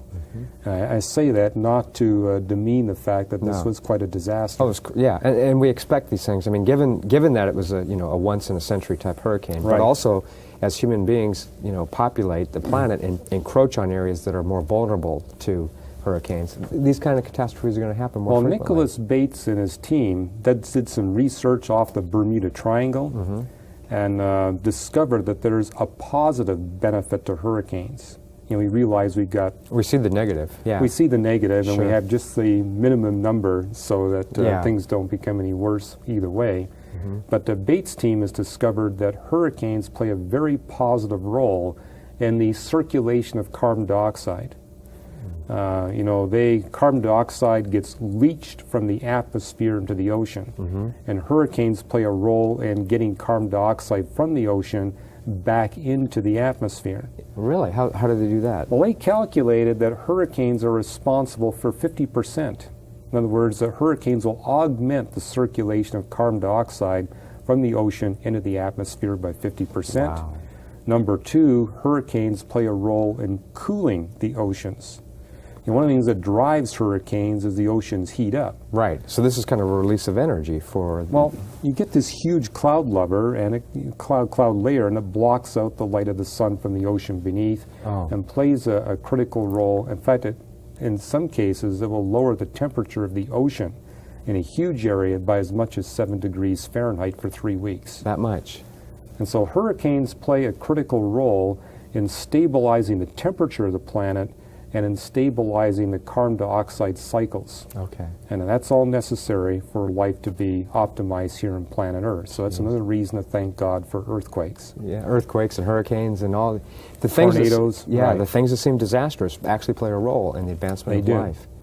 What I thought we'd do in these last few minutes, Mark, is see if we can give the audience a quick survey of where we stand on the design evidence for the solar system. Okay, because this We'll list, skip the universe. this list just goes on and on. We're at 82 right now. We're at 82 characteristics, and I prepared these visuals that the audience will see last week, so it only contains 81. Okay. So new things have been discovered since. Sure. But what we see in this first chart is the probability you're going to find a planet in the necessary range for each of these characteristics. Very quickly, the galaxy has got to be the right size. It can't be a giant galaxy or a small galaxy. Only large galaxies will support the kinds of stars that will produce the planets. The galaxy must be the right type, must be a spiral galaxy. Only spiral galaxies can sustain star formation long enough. You want the galaxy located in the right part of the universe where it's sparsely populated. Well, right away we see only one galaxy in 1,000 is going to be a candidate to have a planet with a capacity to support life. And then you want the star located about halfway from the center of the galaxy. I've often commented that's probably why I've never met a Mormon astronomer, because Mormon astronomy puts the first life support planet in the center of our galaxy, and life's impossible there. We already talked about how the stellar density would disrupt the planetary orbits. Correct. Well, moving on, let's look at the next chart that we have here. You want the star to be the right distance from the spiral arms. We commented earlier that we're between spiral arms where the density isn't that great. We're not going to show you all 81. There isn't going to be time, but let's zip through and get some of the newer characteristics that we've been discussing. This next chart, where we talk about the number and distribution of planets, how you want planets of just the right number and distribution we see in our solar system, have to be the right masses and the right positions, the right distances from the star, or you're not going to get a nice stable planetary orbit. Moving on, we discover that there must be just the right amount of vanadium, chromium, and molybdenum. And let's take us down to the bottom line here, if we can get to the next chart. And the next chart after that. We have here the dependency factors. Not all of these characteristics are strictly independent, so we very conservatively estimate that the probability will be reduced by a factor of 10 trillion. There are longevity requirements, however, these characteristics have to be kept stable for a long period of time. Bottom line, the probability that all 81 characteristics we have listed here will fit the necessary range for the support of any kind of conceivable life, less than 1 chance in 10 to the 109. That's 109 zeros after the 1. And even if there's as many as 10 billion trillion planets, which we've seen as absurdly optimistic, that means that we still have less than 1 chance in 1,000 trillion that we're going to find even one planet with the capacity to support life. And so very quickly, just in the last few weeks, we have seen that the possibility of finding a planet with the capacity to support life is impossible under natural conditions. It's going to take a divine miracle. Only a divine miracle of design, engineering design, can explain what we're observing. Okay, Hugh, thank you. Welcome to Reasons to Believe, a program where we explore the latest discoveries and the frontiers of scholarly research and transform those into new evidences and proofs for the God of the Bible, the reliability of the words of the Bible. And joining me in this endeavor is our co-host, Mark Clark. Mark. Hi, Hugh. Hi. We talked, last 4 episodes in a row, we spent time updating kind of the design discoveries that we found, the parameters for making life fit for human habitation. And we found that, as science progresses, we're finding it more and more unlikely that you would find by accident a planet suitable for life. And on the website we keep an updated list because the discoveries are coming so fast and so far. But you also just recently had a chance in finishing your book on Genesis, the whole thing on that, to update some of the evidences for the fact of the flood and how it was not a global flood, but a universal flood. And I thought it'd be a good time to talk about it. I think prior to the writing of this book, you had said there was 9 biblical reasons why the flood that occurred on Noah's time was universal but not global.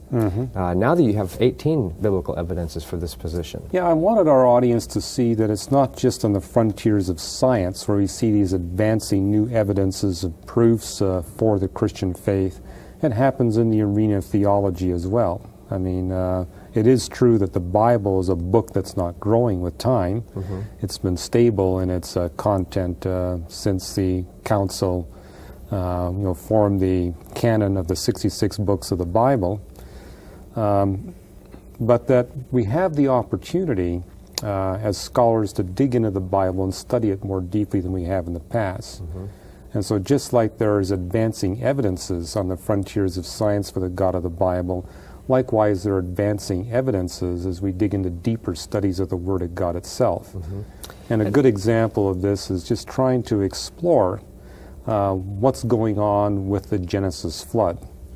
And this probably more than anything else has been a struggle in the church. You know, a lot of Christians believe that the flood was global, that it wiped out all not only human life but all animal life around the world, and it lasted a period of time. But that really is looked on with scorn by secular skeptics. Well, to set the scene, this has been a source of doubt for non-Christians and a source of controversy for Christians this century. This is a 20th century phenomenon. Is it really? Okay, that's... and we're going to see why it's a 20th century phenomenon, why it wasn't a big deal for earlier generations of the church, and why it's such a destructive issue today. But one of the things we try to do in Reasons to Believe is to present new research to resolve conflict, to bring peace where there's been conflict. And I think this is a good example where ongoing research enables us to quell the controversy within the Christian church and also remove the stumbling block and the barrier to non-Christians to coming to faith in Christ. Because a lot of what's been going on in this controversy about the Genesis flood has caused non-Christians to flee from the Christian camp and say, if this kind of nonsense is being discussed within the Christian camp, and that's what I got to believe to become a Christian, forget this, I'm going to check out with my Hindu friends or someone else that has something agnosticism, Hinduism, or atheism, whatever.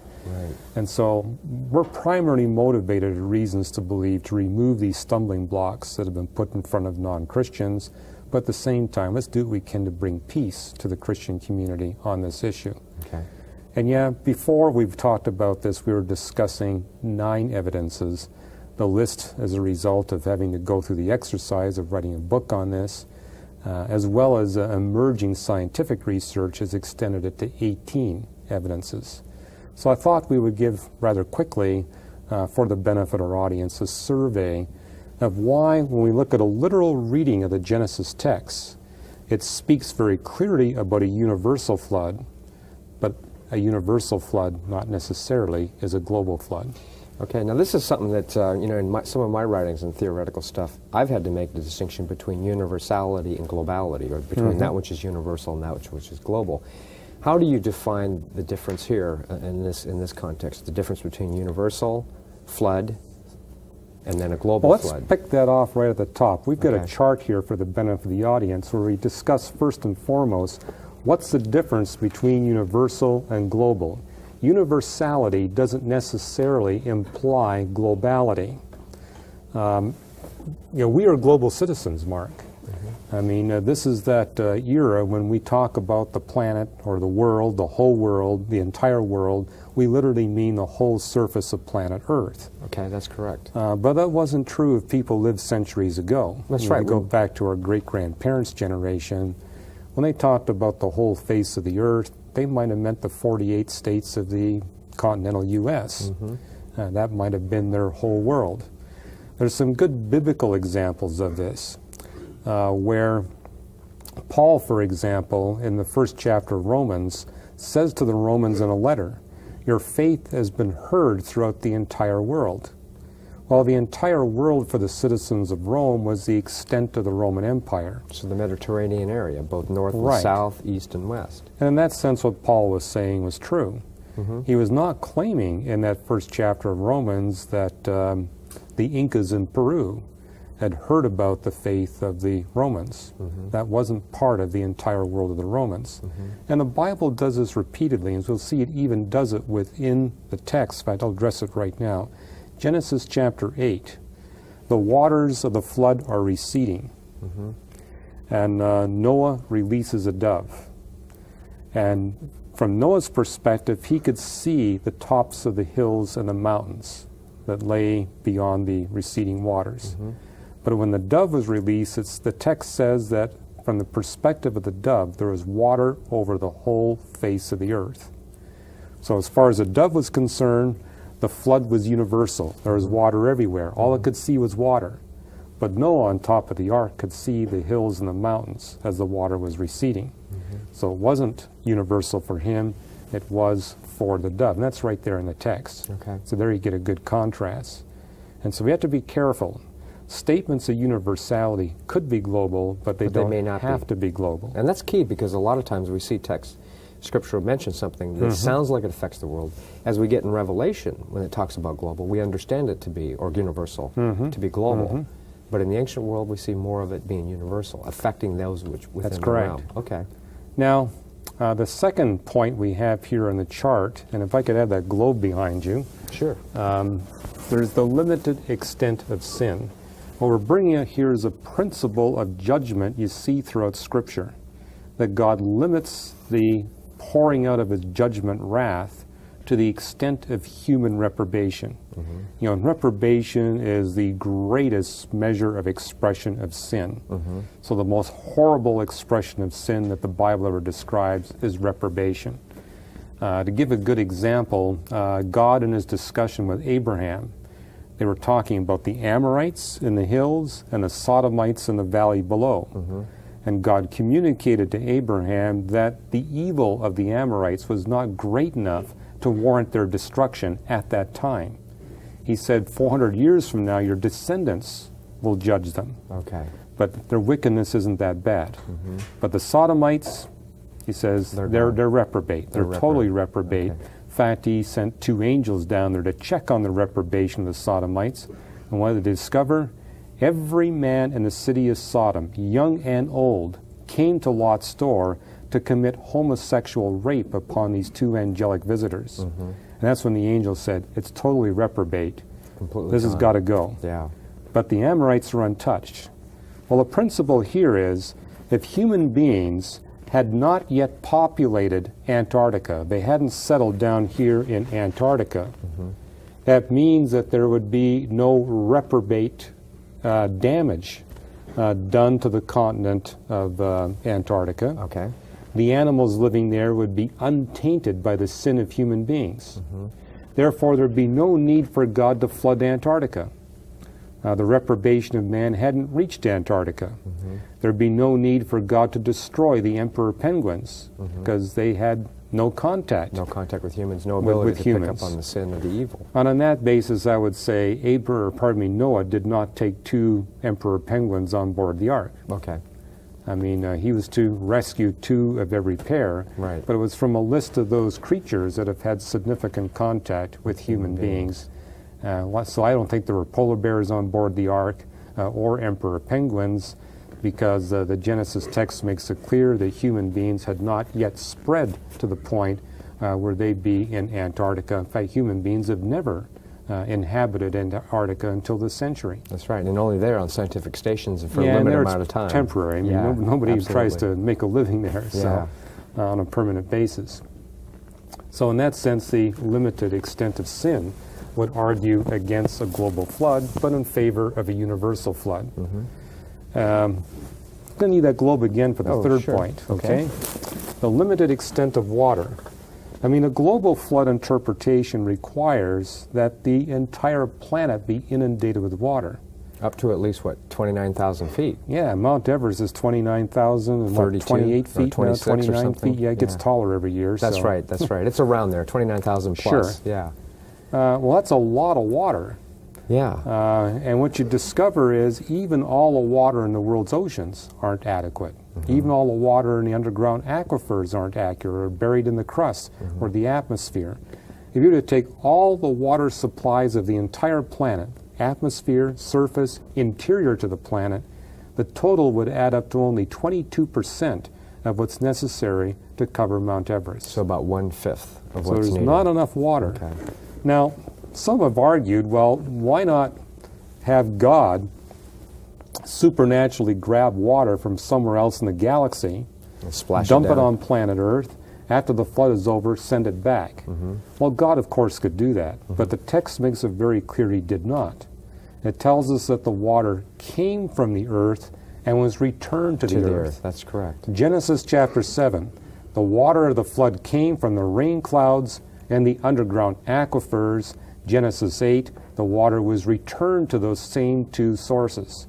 It receded or flowed back naturally to those two sources. So that rules out the possibility that that water would come from somewhere else. And the fact there's not enough water, you're kind of stuck. Yeah. Okay, well, what we see is a rebuttal to that coming from those who strongly promote a global flood, and that is to claim that, and I think this is in our next chart if people want to look at it, that there's limited tectonics. Because one of the suggestions is, well, you know, you really don't need extra water. All we have to have is the flood working in such a way that it rapidly erodes all the mountains down to a little bit above sea level. Right. I heard Okay, this then one. there's enough water to cover them all. Right. And then that would take place in 40 days. Then during the next 12 months, we would have plate tectonics and volcanism pop all those mountains back up to where they were, drop the ocean basins back down, and we got the planet like it is today. Sounds like it's creating more miracles and rapidly done than the alternative explanation. Well, the way to refute that is to simply calculate, well, what's the energy release with all that erosion? Oh, that's a good point. And what happens with all that plate tectonics? Now, we live here in Southern California, and so we're well aware of what water erosion can do, because we sometimes have these freak storms where you get mudslides. And if you get 2 inches of water coming down per hour, or if you get 2 inches of mud being eroded off the land, you now got a catastrophe. You got something that will destroy homes and buildings and kill people. Just 2 inches. And we're talking about in this scenario is eroding 30,000 feet in just 40 days. So we're talking, you know, nearly 1,000 feet per day being eroded. Nothing's going to survive. Yeah. Noah's not going to survive. The ark is not going to survive. The text tells us that everything on the ark was safe. Well, it's not going to be safe if you got wind and water erosion of that incredible degree. I mean, and just the wind that you need to develop that kind of erosion would guarantee that Noah and the ark wouldn't survive. Likewise, the tectonics and volcanism. Now, you and I have both experienced what 2 inches of mountain uplift will do during an earthquake. A lot. It's not a pleasant experience. It's not fun, yes. Okay. Fortunately, the homes we live in are rather structurally sound and can make it, but it's still very disturbing for the occupants inside. Sure. And we're talking multiplying that by thousands of feet. Yeah. Ocean floors are 38,000 feet deep. We have mountains that are 29,000 feet high. That's 60,000 feet of plate tectonic activity in just 12 months. That's Again, nothing's going to survive. The text makes it clear that Noah and the ark did survive. Moreover, there's some geophysical problems to that. If those kinds of disasters were happening, say 20,000, 30,000, 40,000, 50,000 years ago, roughly bracketing the dates that anyone would conceive of for the flood, we would be seeing the impact of that damage to this very day. okay. To get that much plate tectonics switched into that period of time, the core of the earth would ring. I mean, every time there's an earthquake, That's right. the core of the earth rings. Now that dampens down fairly quickly if you've got a relatively small earthquake, but with earthquakes of this magnitude, the core of the earth is going to ring for a long time. We'd still be hearing We'll still it. be hearing it. In Or fact, that's feeling how it. we do nuclear seismic detections, and how we can Right. detect across the Earth on one side of the globe a nuclear bomb going off over here because of the ringing that goes on from the core of the Earth and out. Yeah, and the principle here is God doesn't erase the evidence of his miracles. That's I mean, right. Everywhere in Scripture where God performs miracles, the evidence is never erased. We see what God does. So the other factor here, number 5 on the list, is the failure to fill the earth. God gave a command to Adam and Eve, multiply and fill the earth. And he told them why. So they want you to manage the resources of the entire planet for the benefit of all life. That means you've got to fill the planet. But what we see at the end of the flood is God takes Noah aside and literally rebukes his predecessors for their failure to fill the earth. And he says, this time, Noah, please take very seriously, I don't know how he said it in his words, but we see in the text is, you must multiply and fill the earth. That's right. This must be done. When we see 2 chapters later in Genesis 11, Nimrod's generation, the populace of the world is resolutely rebelling against God's command to multiply and fill the earth. That's right. The Tower of Babel, the whole thing was there is to make them spread out, because they still hadn't done that, had they? So that's strong evidence that the peoples before Noah's time had never filled the earth. If they hadn't filled the earth, there's no need to flood the entire earth. You would only need to flood that portion where human beings resided. Now, the other factor is the animals. You got to destroy all these animals with a flood. Noah's told to take on board 2 of every pair, except the ones that they need for agriculture. He says 14. But one of the things we've done in our book is we've gone through all the flood chapters, Genesis 6, 7, 8, and 9, and looked at the lexical definition for every Hebrew word used to describe a bird or an animal, the animals that were brought on board the ark, the animals that were destroyed. And what you discover, there's nothing in the text, nothing in those lexicons that would forbid you from interpreting it as creatures beyond birds and mammals. What do you mean, creatures beyond? Okay, there's nothing in the lexical definitions for the words for the various animals that are used in the flood chapters that would force you to say this is more than just birds and mammals. Oh, I see. Okay. In other words, the text does not identify the lower animals in any explicit way. Insects? Insects not included. Okay. We're not talking Reptiles? fish, reptiles, amphibians. The only things explicitly referred to are birds and mammals. Okay. Now that makes sense. These are the nephesh creatures that we encounter in Genesis chapter 1, the soulish creatures, creatures endowed with mind, will, and emotions to form relationships with human beings. And as the Levitical law points out, these are the only species of animals that have the capacity to be damaged by our sin. If we mistreat our dogs and cats, it will affect the behavior of the dogs and cats that live with us. Well, I think, didn't you used to have a rule when you were training an apologist, an evangelist, to go out and look at and talk to people in their homes? And you could look at the animals, how they behave, and that'll tell you what kind of spirit the people have in that house, don't they? That's correct. And you see that. That's came out right out of Genesis. Yeah, if the animals are vicious and mean, then watch out for the owners. They could possibly be the same. It's not surefire, but it could be a good indication. That the spirit of sin is spilled over. And the Okay. Levitical law also makes clear that if you have a cow that's goring people all the time, the owner is to be rebuked. I remember that. That's right. And the cow persisted in that behavior, that cow is to be destroyed and the owner of that cow, making it quite clear that the owner is responsible for the behavior of that cow. So on that basis, we can deal with the atheist challenge to the flood. Okay. The atheists, in fact, there's one little booklet that was written by an atheist called The Excrement Problem of Noah's Ark. And he says, you have all these animals on board the ark, they're all defecating and urinating. You've got 8 people that are shoveling after them.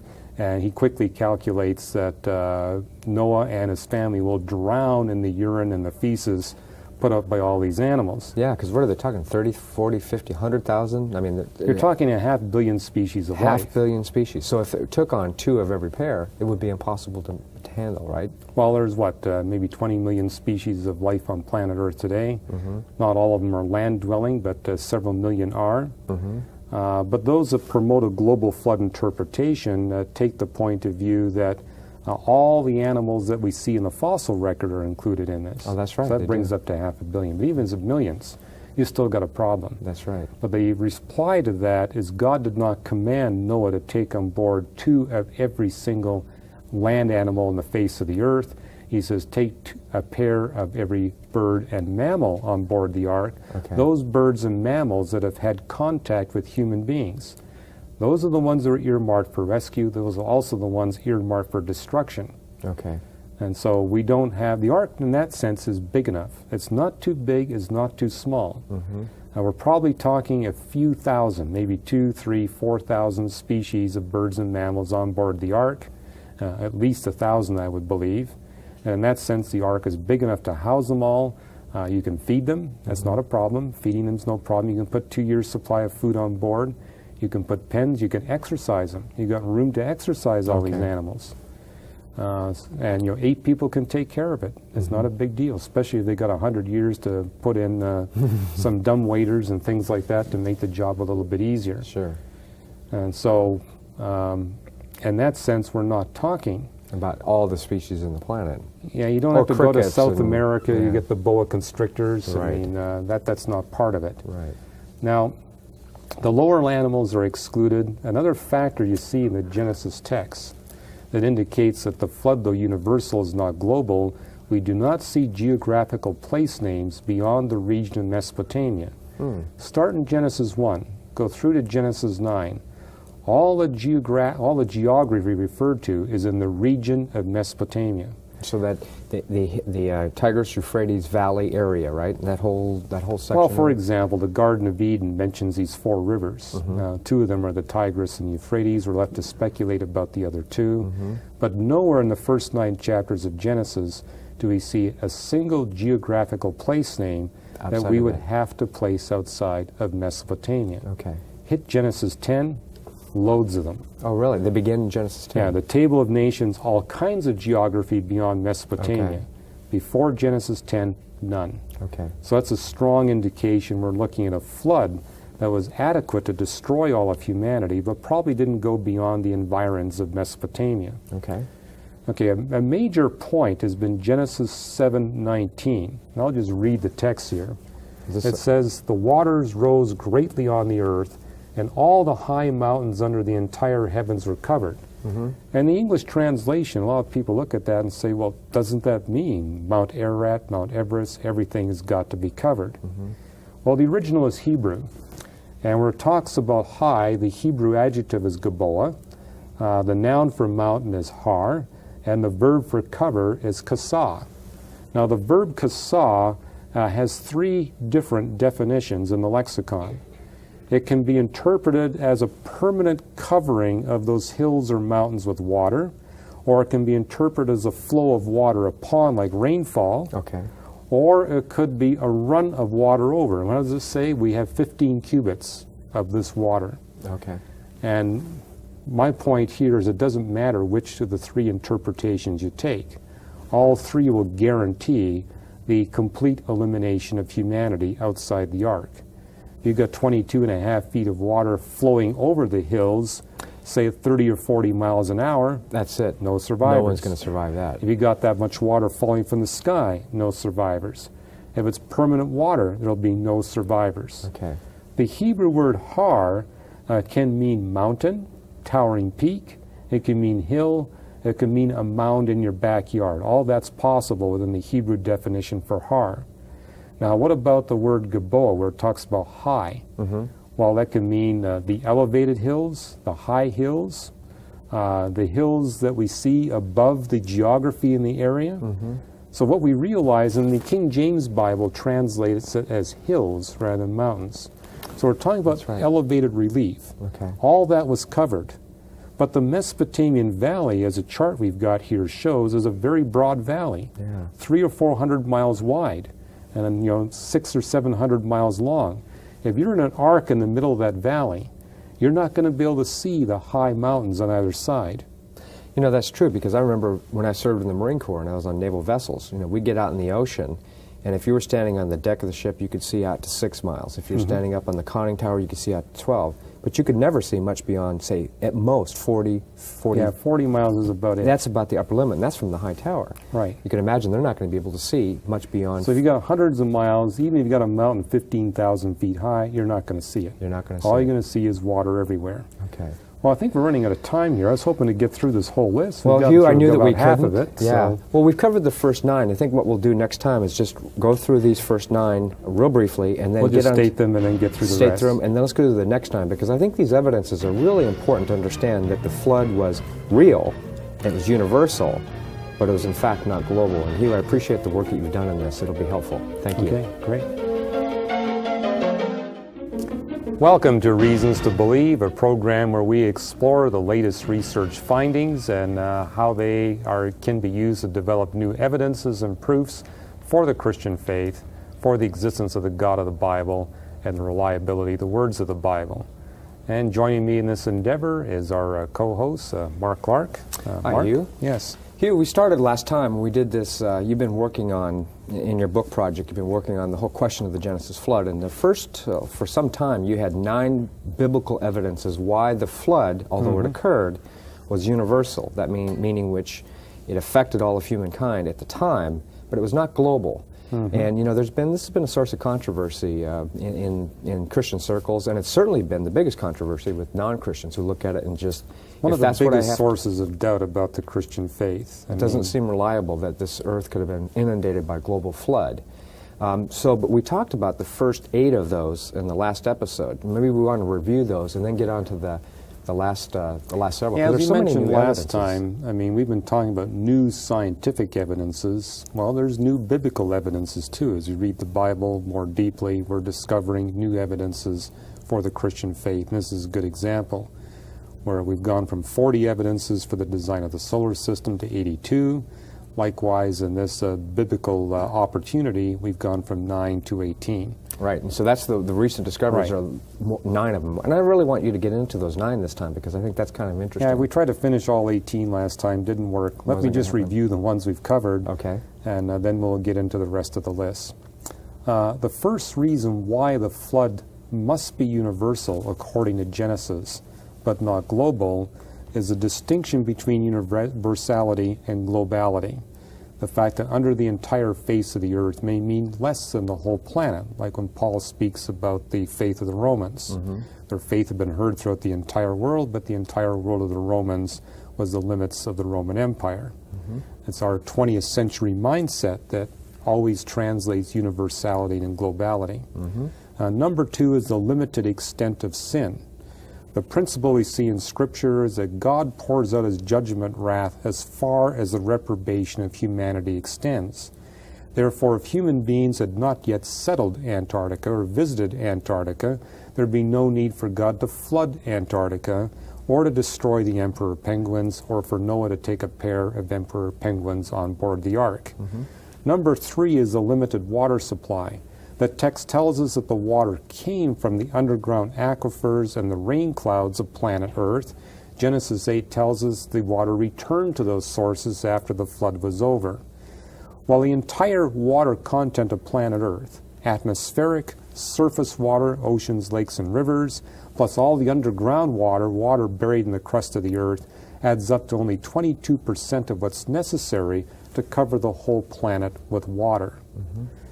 Now, there are those who say, well, maybe the way God did it is He wore the mountains down. This is our 4th reason. He wore the mountains down during the 40 days of rain, and then popped the mountains back up through plate tectonics and volcanism in the 12 months that followed thereafter. The problem there is that much erosion, almost 1,000 feet per day of erosion, is way too destructive. Yeah. The ark wouldn't have survived. Noah wouldn't have survived. Likewise, if you pack that much plate tectonics and volcanism into 1 year, nothing survives. The kind of earthquakes that were going on would kill all life, and so Noah and his settlers and family would die from the earthquake activity that was going on worldwide. It would also disturb the environment of the earth to That's such true. a degree that advanced life would no longer be sustainable. That's true. And beyond that, we pointed out there would be physical evidence that we would see continuing to act to this very day. And we so don't the see fact that. that our scientists don't see the evidence of this past event taking place today, because there's time constants, seismic time constants, which would make this observable to this very day. We don't see it. Number 5 is the failure of mankind to fill the earth. God gave a command to Adam, you must fill the earth, multiply and fill the earth. Genesis 9, God takes Noah aside and says, look, this time I'm serious. You must fill the earth. He was serious the first time, of course. Right. But he more strongly emphasizes to Noah the importance of humanity multiplying and filling the earth. Genesis 11, we see that mankind is still resolute in the rebellion against God's command to multiply and fill the earth. And God has to forcibly scatter humanity over the face of the earth. That indicates that human beings had not spread into all the continents. Okay. Therefore, there would be no need to flood the entire globe. You only would need to Flood the area in that which- part where human beings were dwelling. Okay. Number 6, we note that the text excludes the lower animals. We're not talking all the land animals on the face of the earth being destroyed. We're not talking about reptiles or amphibians or crickets and Well, insects. one thing we do in the book we've written on this is we've actually examined every Hebrew word where it talks about animals in Genesis 6, 7, 8, and 9. And what you discover is the Hebrew lexical definitions in no case force you to interpret these animals as anything other than birds and mammals. Now that makes sense because these are the soulish creatures, creatures endowed with mind, will, and emotions that have the potential to be damaged by man's sin.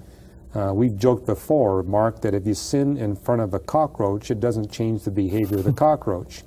If you sin in front of a dog or a cat or a cow or a horse, It can have an effect. can have a negative impact on that creature. Right. And this is actually laid out in the Levitical law, where if a bird or a mammal that is owned by an individual is misbehaving to a degree that's harmful to other people in the area, the owner of that particular animal can be called to judgment, indicating that we human beings are responsible for the negative behavior of the nefesh birds creatures. and mammals that are associated with us.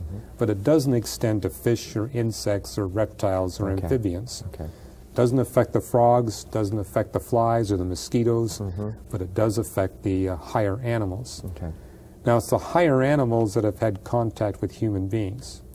So right away we realize we don't have a problem with the ark. It's not too small to house all the species that God called Noah to take on board the ark. Neither is it way too big. It's kind of a just right-sized boat to take all these bird and mammal species on board, to keep them alive for 2 years, give them enough food so they get something to eat and they get off the ark. You can exercise them. 8 people can shovel up after them. They can everything's taken care of. Okay, number 7. In reading through the first 9 chapters of Genesis, in no case do we see a geographical place name beyond the environs of Mesopotamia. Lots of geographical place names are given. But they're all within the But confines they're of all within the Mesopotamia. confines of Mesopotamia. When you hit Genesis 10, the Table of Nations, suddenly there are geographical place names that are global in context. But before Genesis chapter 10, it's Mesopotamia. Okay. So that again would lead us to the conclusion that the flood need not go beyond the environs of Mesopotamia, since human beings never got past that point. The 8th one, and this is where it might be helpful to refer to our map we have here. Okay. Genesis 7:19. We read this last time. Let me just repeat that. It says that the waters of the flood rose greatly on the earth, and all the high mountains under the entire heavens were covered.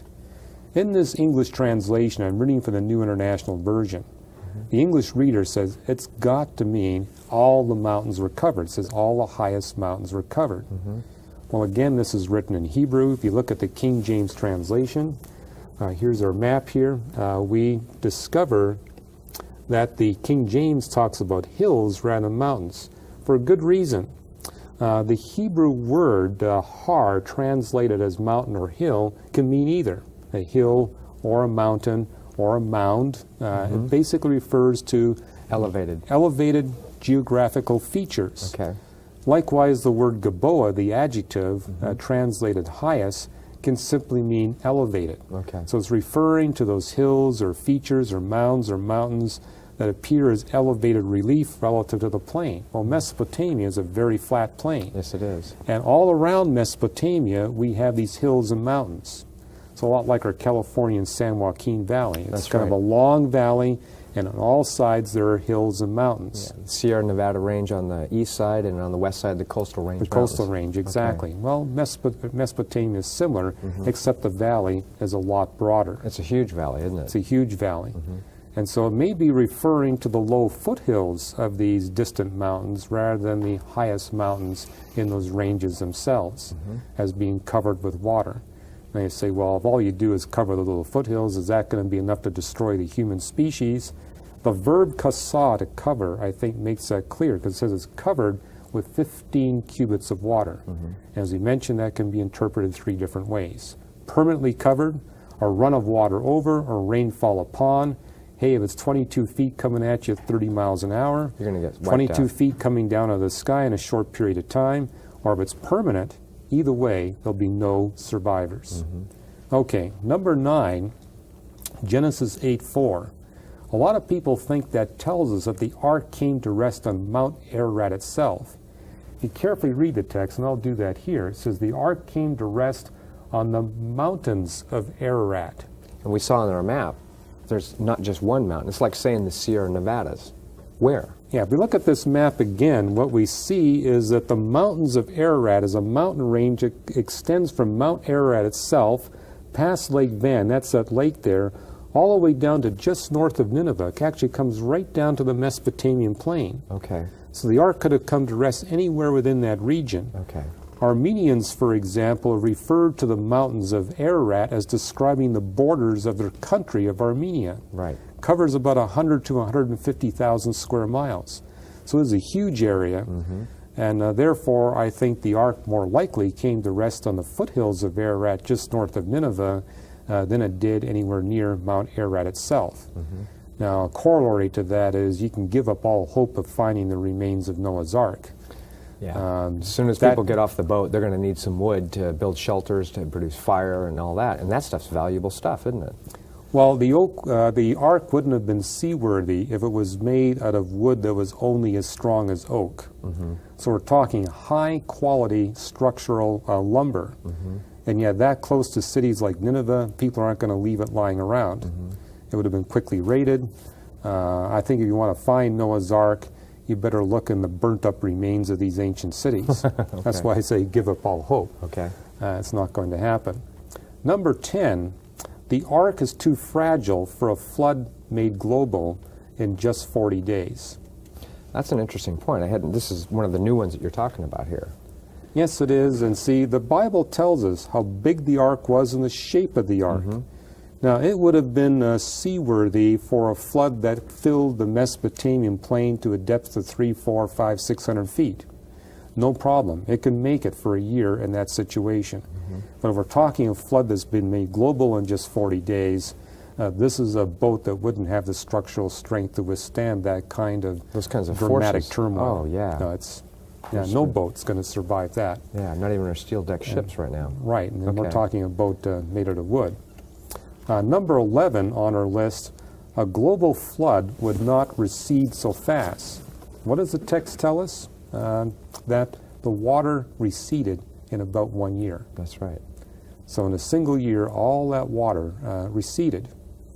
That would have been a problem for a global flood, because we're talking about a lot of water, a heck of a lot of water there going on. Well, the text also tells us how the water receded.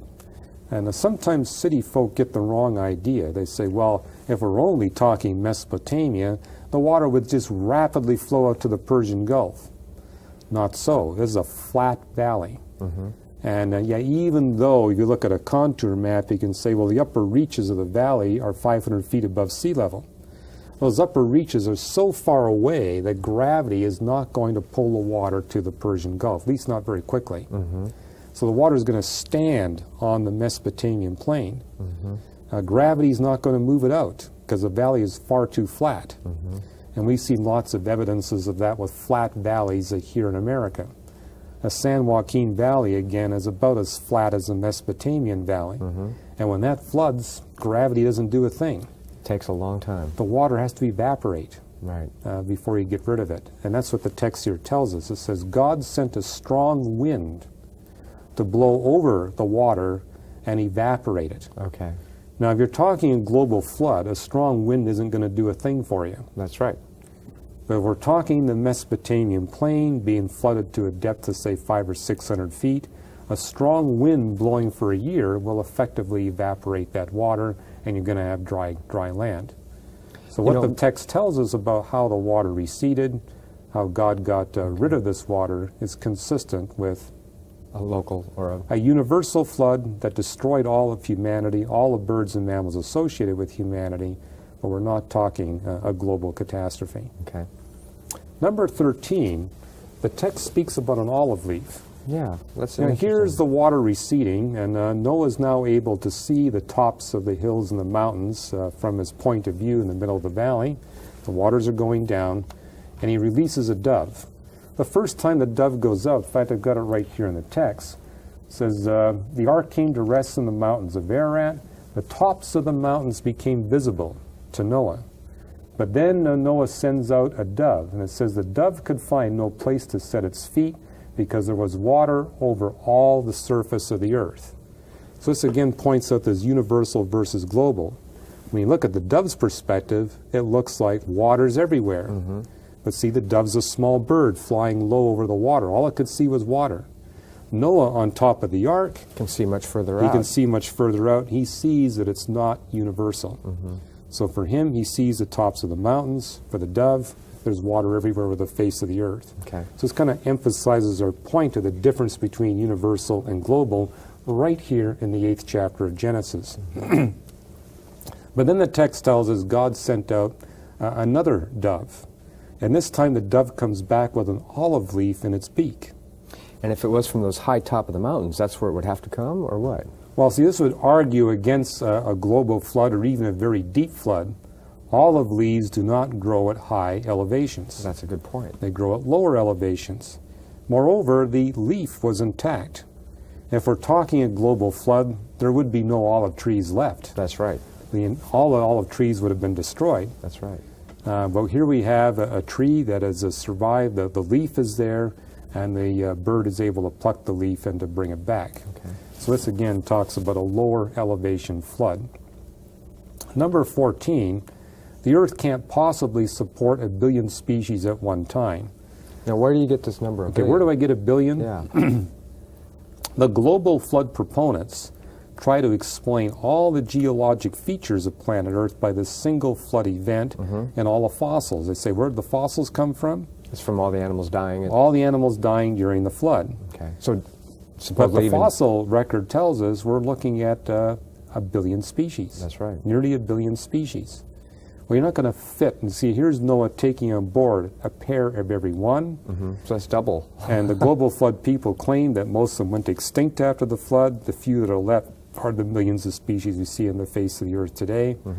But the ark cannot handle millions or tens or hundreds of millions of species on board at one time. That can't happen. So they must have existed over long periods of time, not up to recently. Okay. Right. That makes sense. Now, if Okay. we're talking a more local flood, we haven't got a problem here.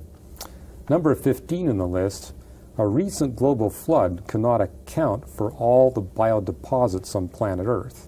Now, you're going to have to explain biodeposits. What do you mean by that? I think you've hinted at it before, but let me just see if we can illustrate what this means. Well, Biodeposits. yeah, minerals in the earth that Okay. come from previous generations of life.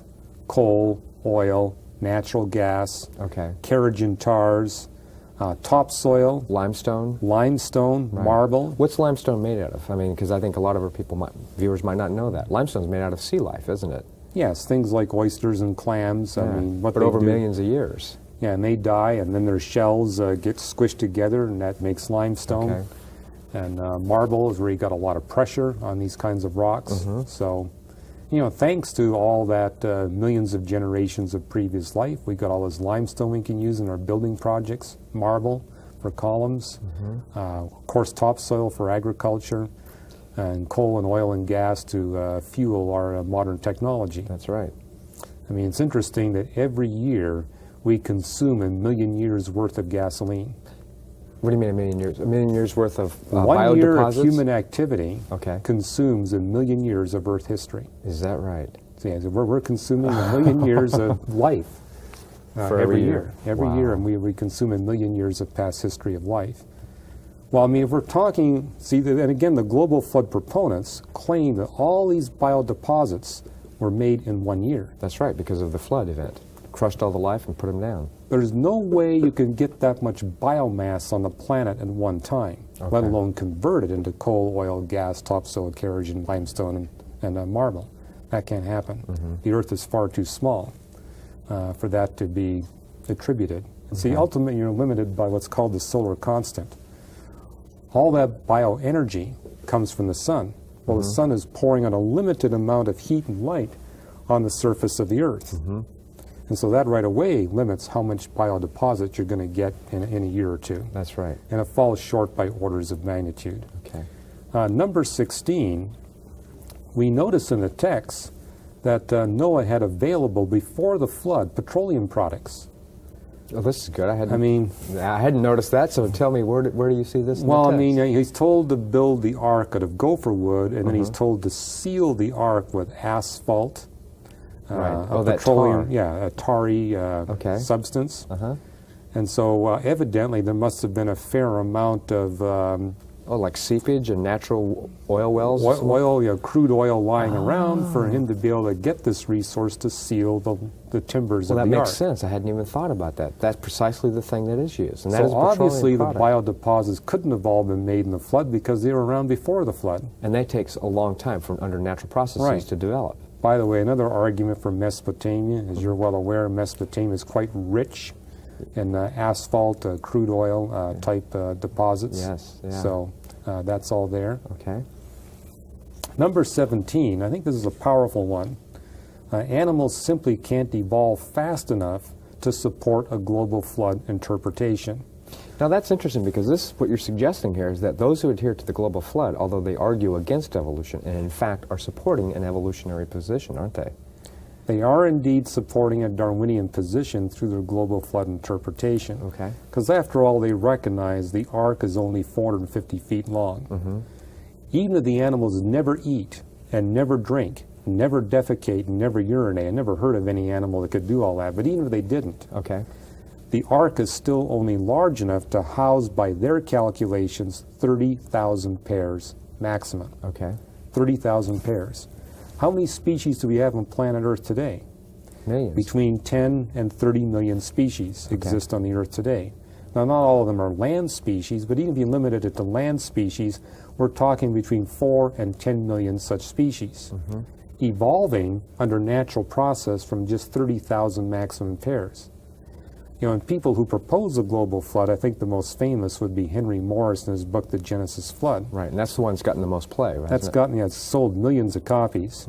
And in there, he explicitly states that, well, obviously Noah took on board only one of every kind. And kind is a very broad category, probably an order of animals or a family of animals. So, for example, there would be just one horse pair on board the ark. And then he would claim that after the flood is over, that single horse pair rapidly evolves under natural process into donkeys, zebras, and all the different horse species you have on the face of the earth. This is it. And the same thing with every other species, too. Yeah, you have to have because the same all kind you of can thing. do is represent the orders and the families. You're not going to represent the genera and the species. Right. If all you got is 30,000 maximum. Okay. So they have to appeal to this Darwinian evolution to make their interpretation work.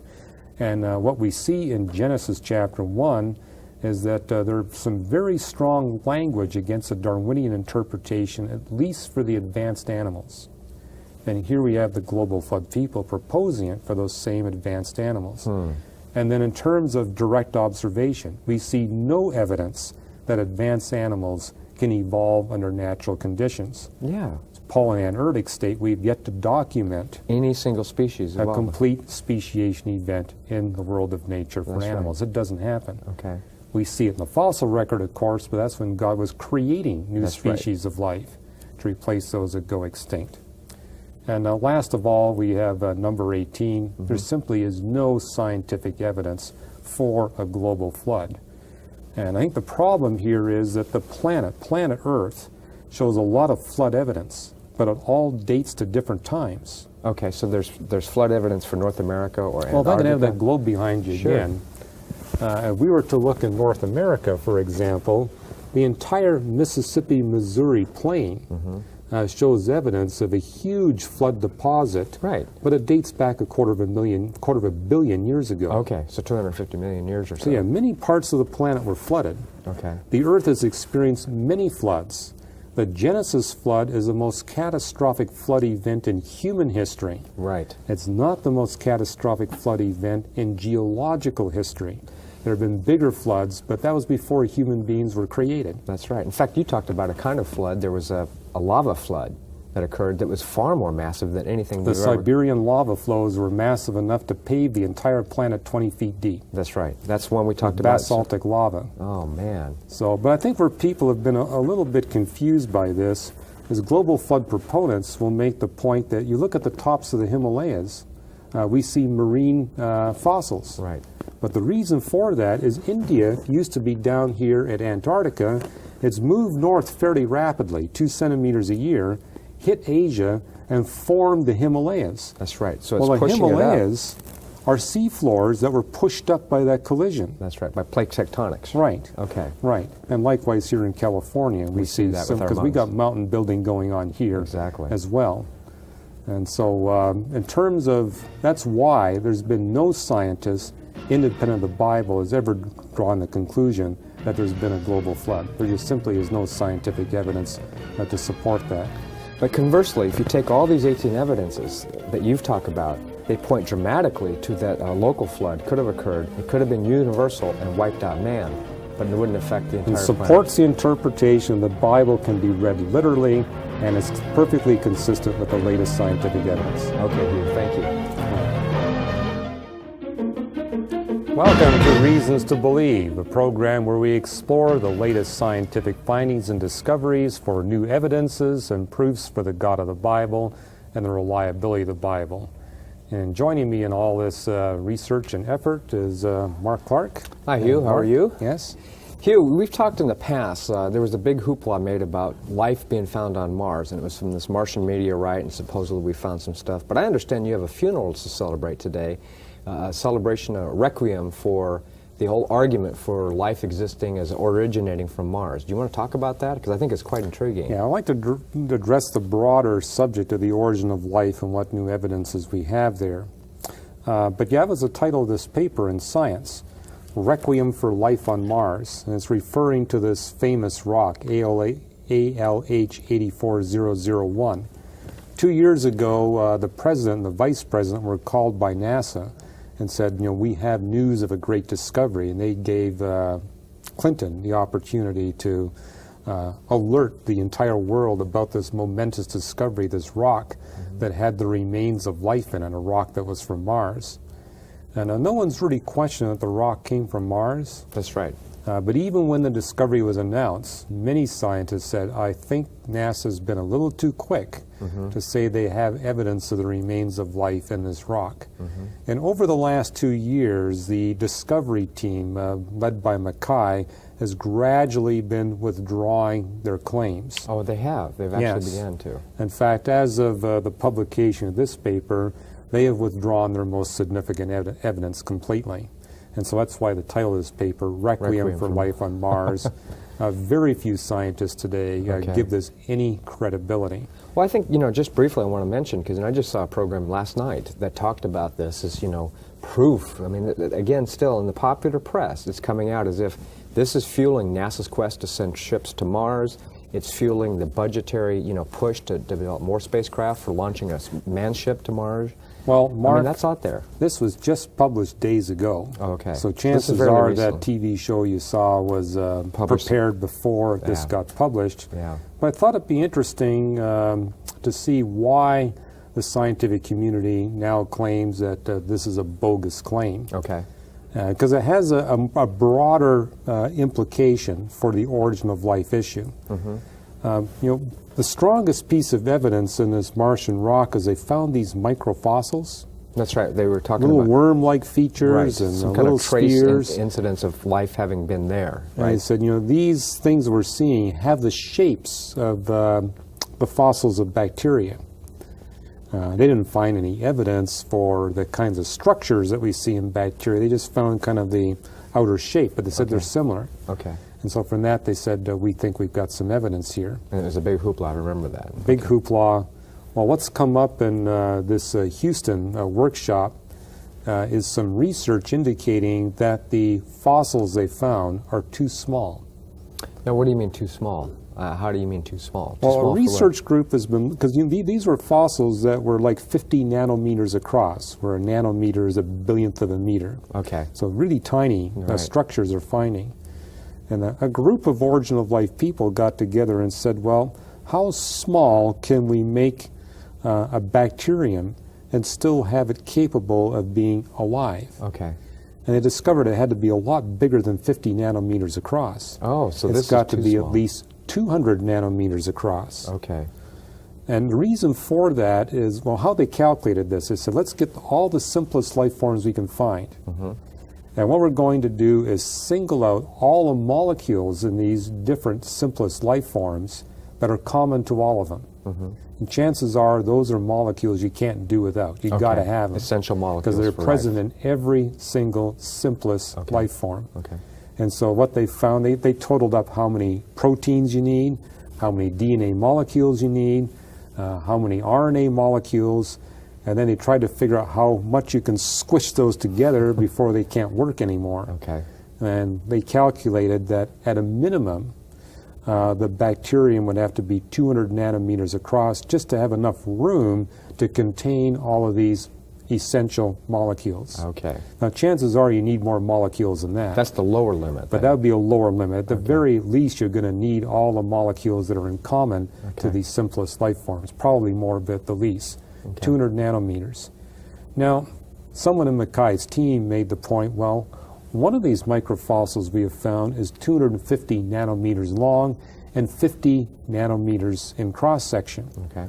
However, the team that did this research on discovering the minimum size for a living bacterium also pointed out that there are constraints on the shape.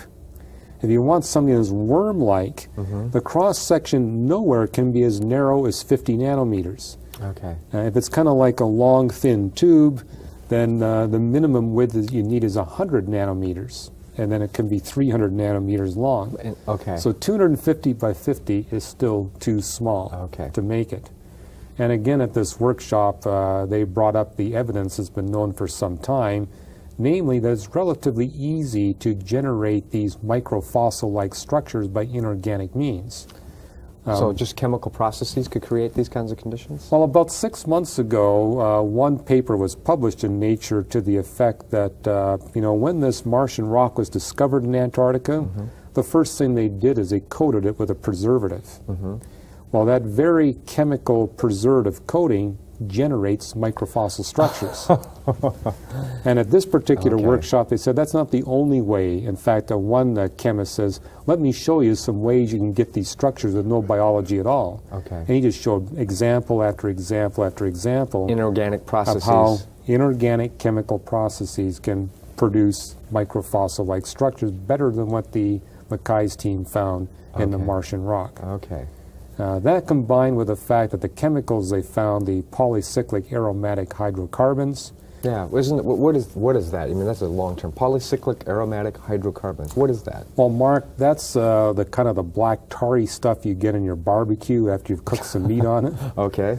And the point at this workshop is there's lots of ways to get polycyclic aromatic hydrocarbons without biology being involved at all. Okay.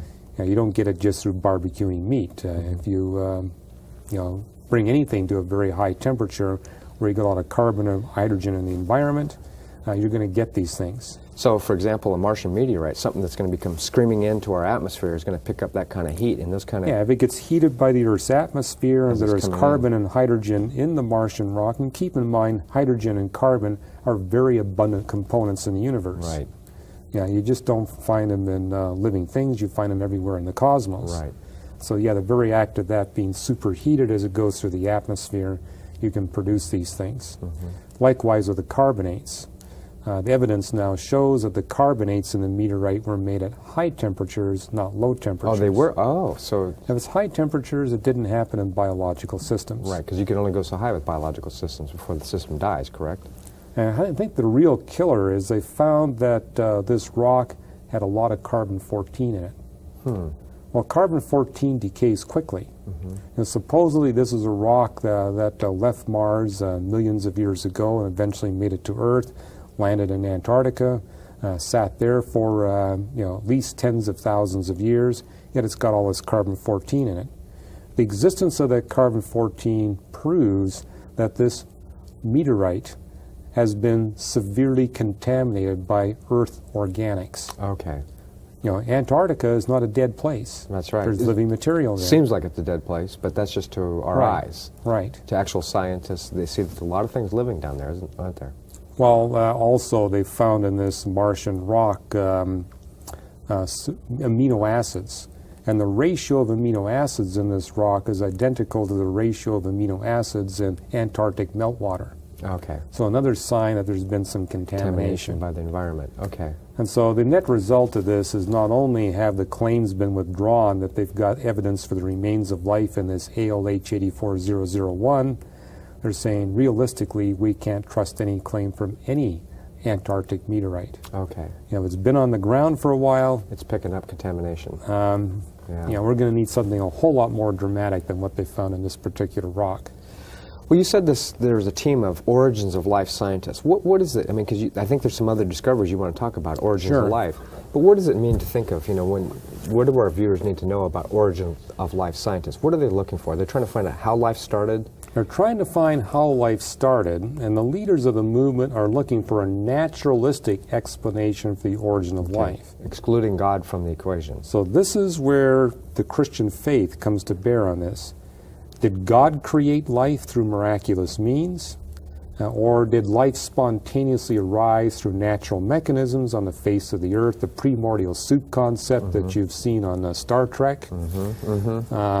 So it's popular I think I had TV. some primordial soup before, but it wasn't stuff in the pond. It was stuff I made. It just didn't look good. Well, as Alex Metherall has been on this show, has commented, a medical doctor, he says, if you take soup that you buy from the Campbell's Company, that's got far more of the essential molecules that are necessary for the origin of life than any conceivable primordial soup.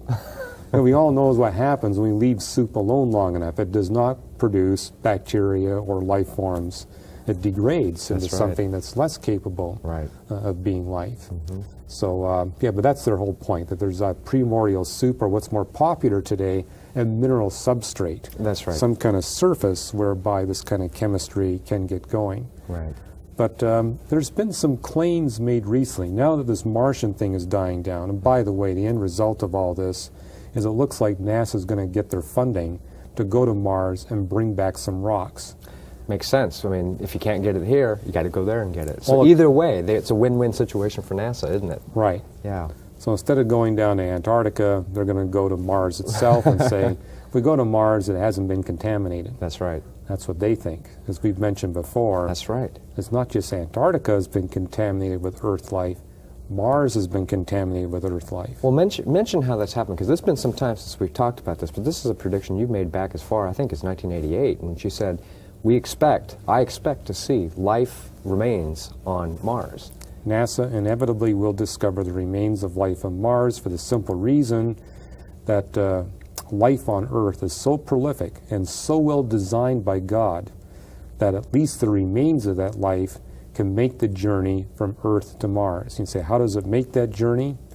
Well, you have meteors crashing not just on Mars and sending material to Earth. You've got meteors crashing on Earth and sending ejecta to the other planets. And astronomers have calculated that all the collisions that would cause Earth material to leave the gravity of planet Earth, 2% of that will wind up on the surface of Mars. So there is going to be some fossilized remains of life. And, Life on Earth. There are life forms on Earth that can actually survive a journey from Earth to Mars and even viably exist really? on Mars. So it's possible you could even find viable Earth life on Mars. Possible, not probable. Right. A liquid drop of water evaporates in 1 second on the surface of Mars under best conditions. Okay. So chances are they're going to be finding the remains of Earth life.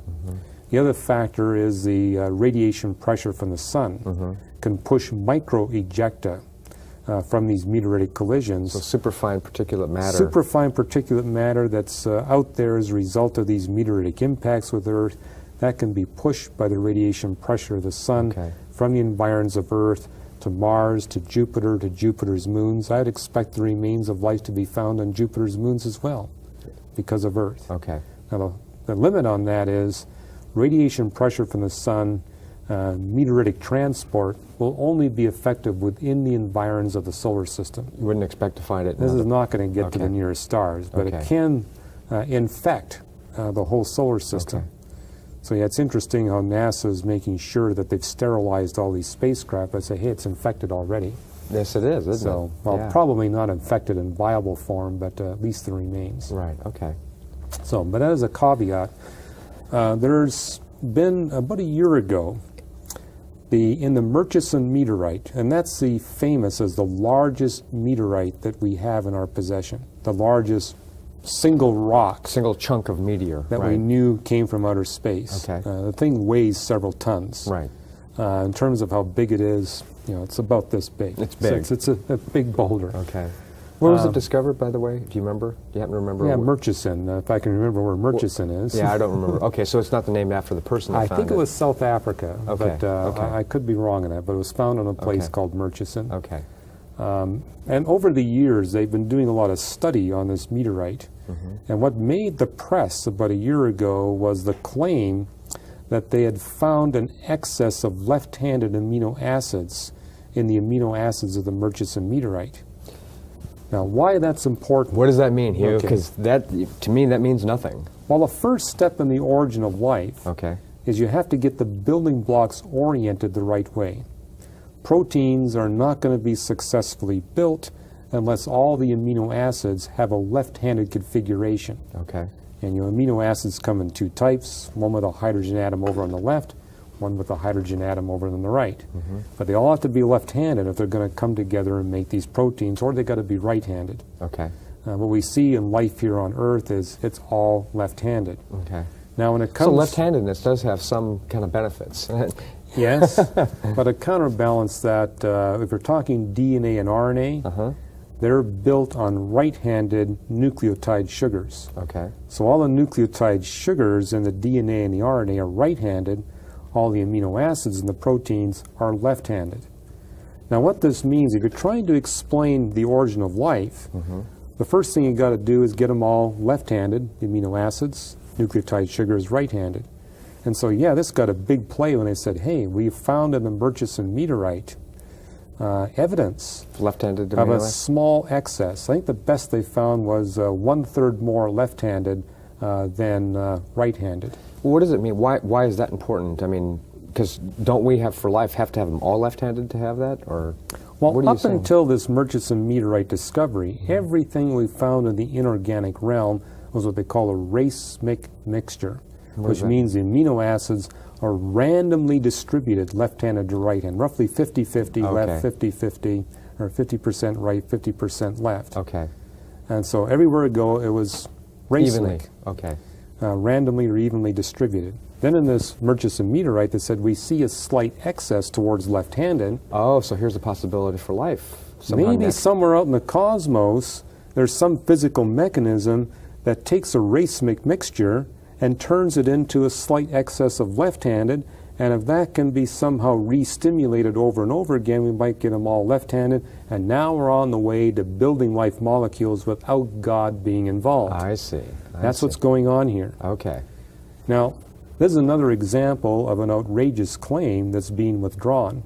Oh, really? Well, the first critique was coming from a physicist who said, now wait a minute, how can a meteorite get exposed in some astrophysical way and you wind up with this excess of left-handed amino acids? Well, the only physical mechanism ever developed that will show a means by which you can take a racemic mixture and get some slight left-handed preference is circularly polarized light. What is that? Okay, well, sometimes you have these sunglasses that are polarized. Right?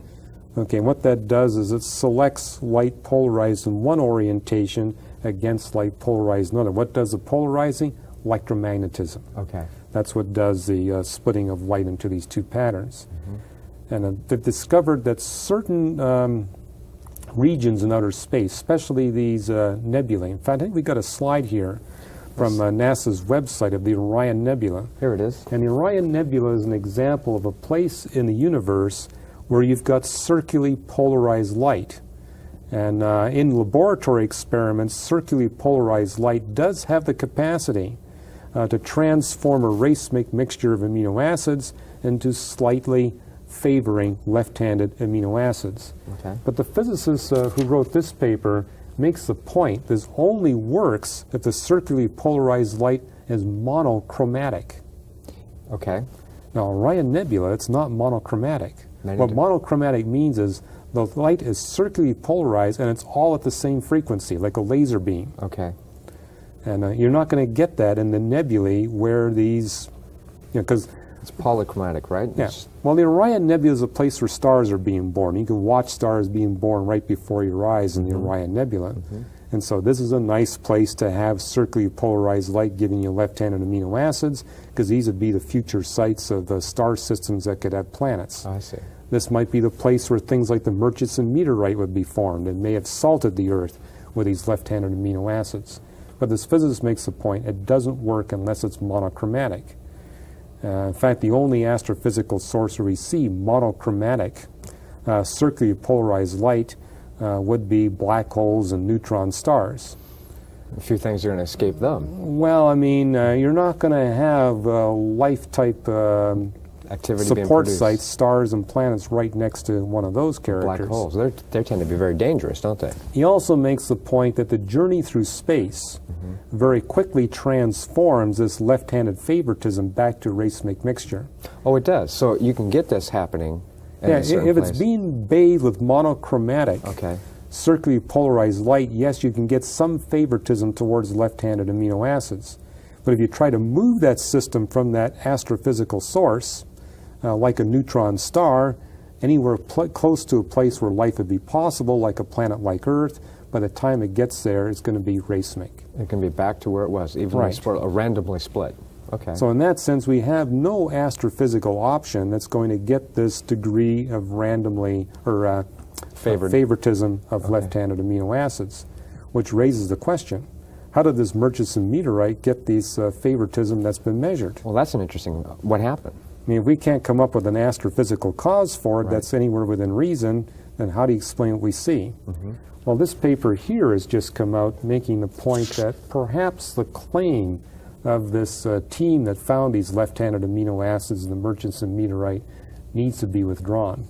Because what we see here is, number one, they've only found it on the exterior of the Murchison meteorite. So the Not outside. the interior, it's the outside. Okay. Well, the outside of the meteorite is that part that would be most subject to human contamination or environmental contamination from the Okay. Earth. I mean, the meteorite was sitting on the Earth for a while after all. Okay. So it picked up this preference by being on. The fact that presence we of Earth. just see it in the outside of the meteorite gives us a cause to be suspicious. Okay. Contamination may be very probable.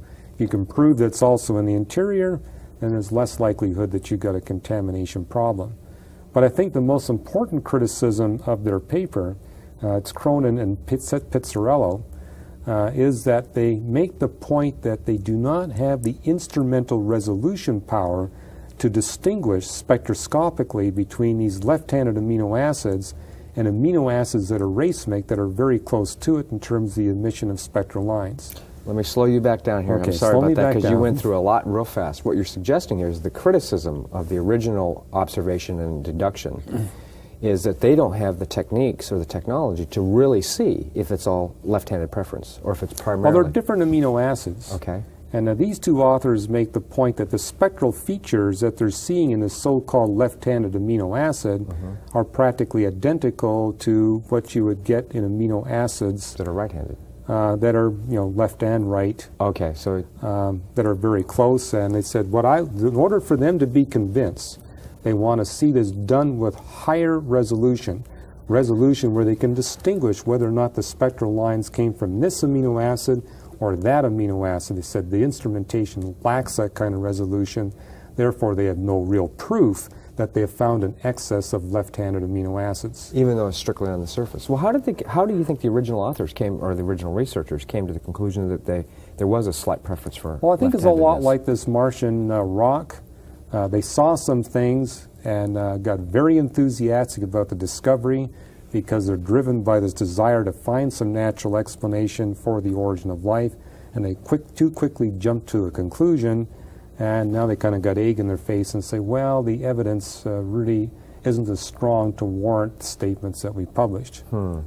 And so these two gentlemen are calling for a withdrawal of the claim until they can prove that they can get the same result from the interior of the meteorite, and until they can prove they got adequate resolution in their spectrometer to distinguish one amino acid from the other amino acids. Until that happens, there is no evidence. This is no evidence whatsoever. It's not speculation. Right. But it is. It's a leap of faith that they're taking. Right. Does this happen in science quite frequently, or on occasion, would you say? Well, I think it happens more frequently in science when there's a possibility for a philosophical or a theological agenda. The origin of life is a theologically loaded area of research. Well, that's an interesting statement, because we often think of scientists as purely research-oriented, but that's not entirely true. They're human beings, and they engage in research with their own biases and preferences, don't Well, we? Mark, I don't want to be too accusative here, because it could also be the fact that people are, because these two papers are coming from gentlemen in very different disciplines.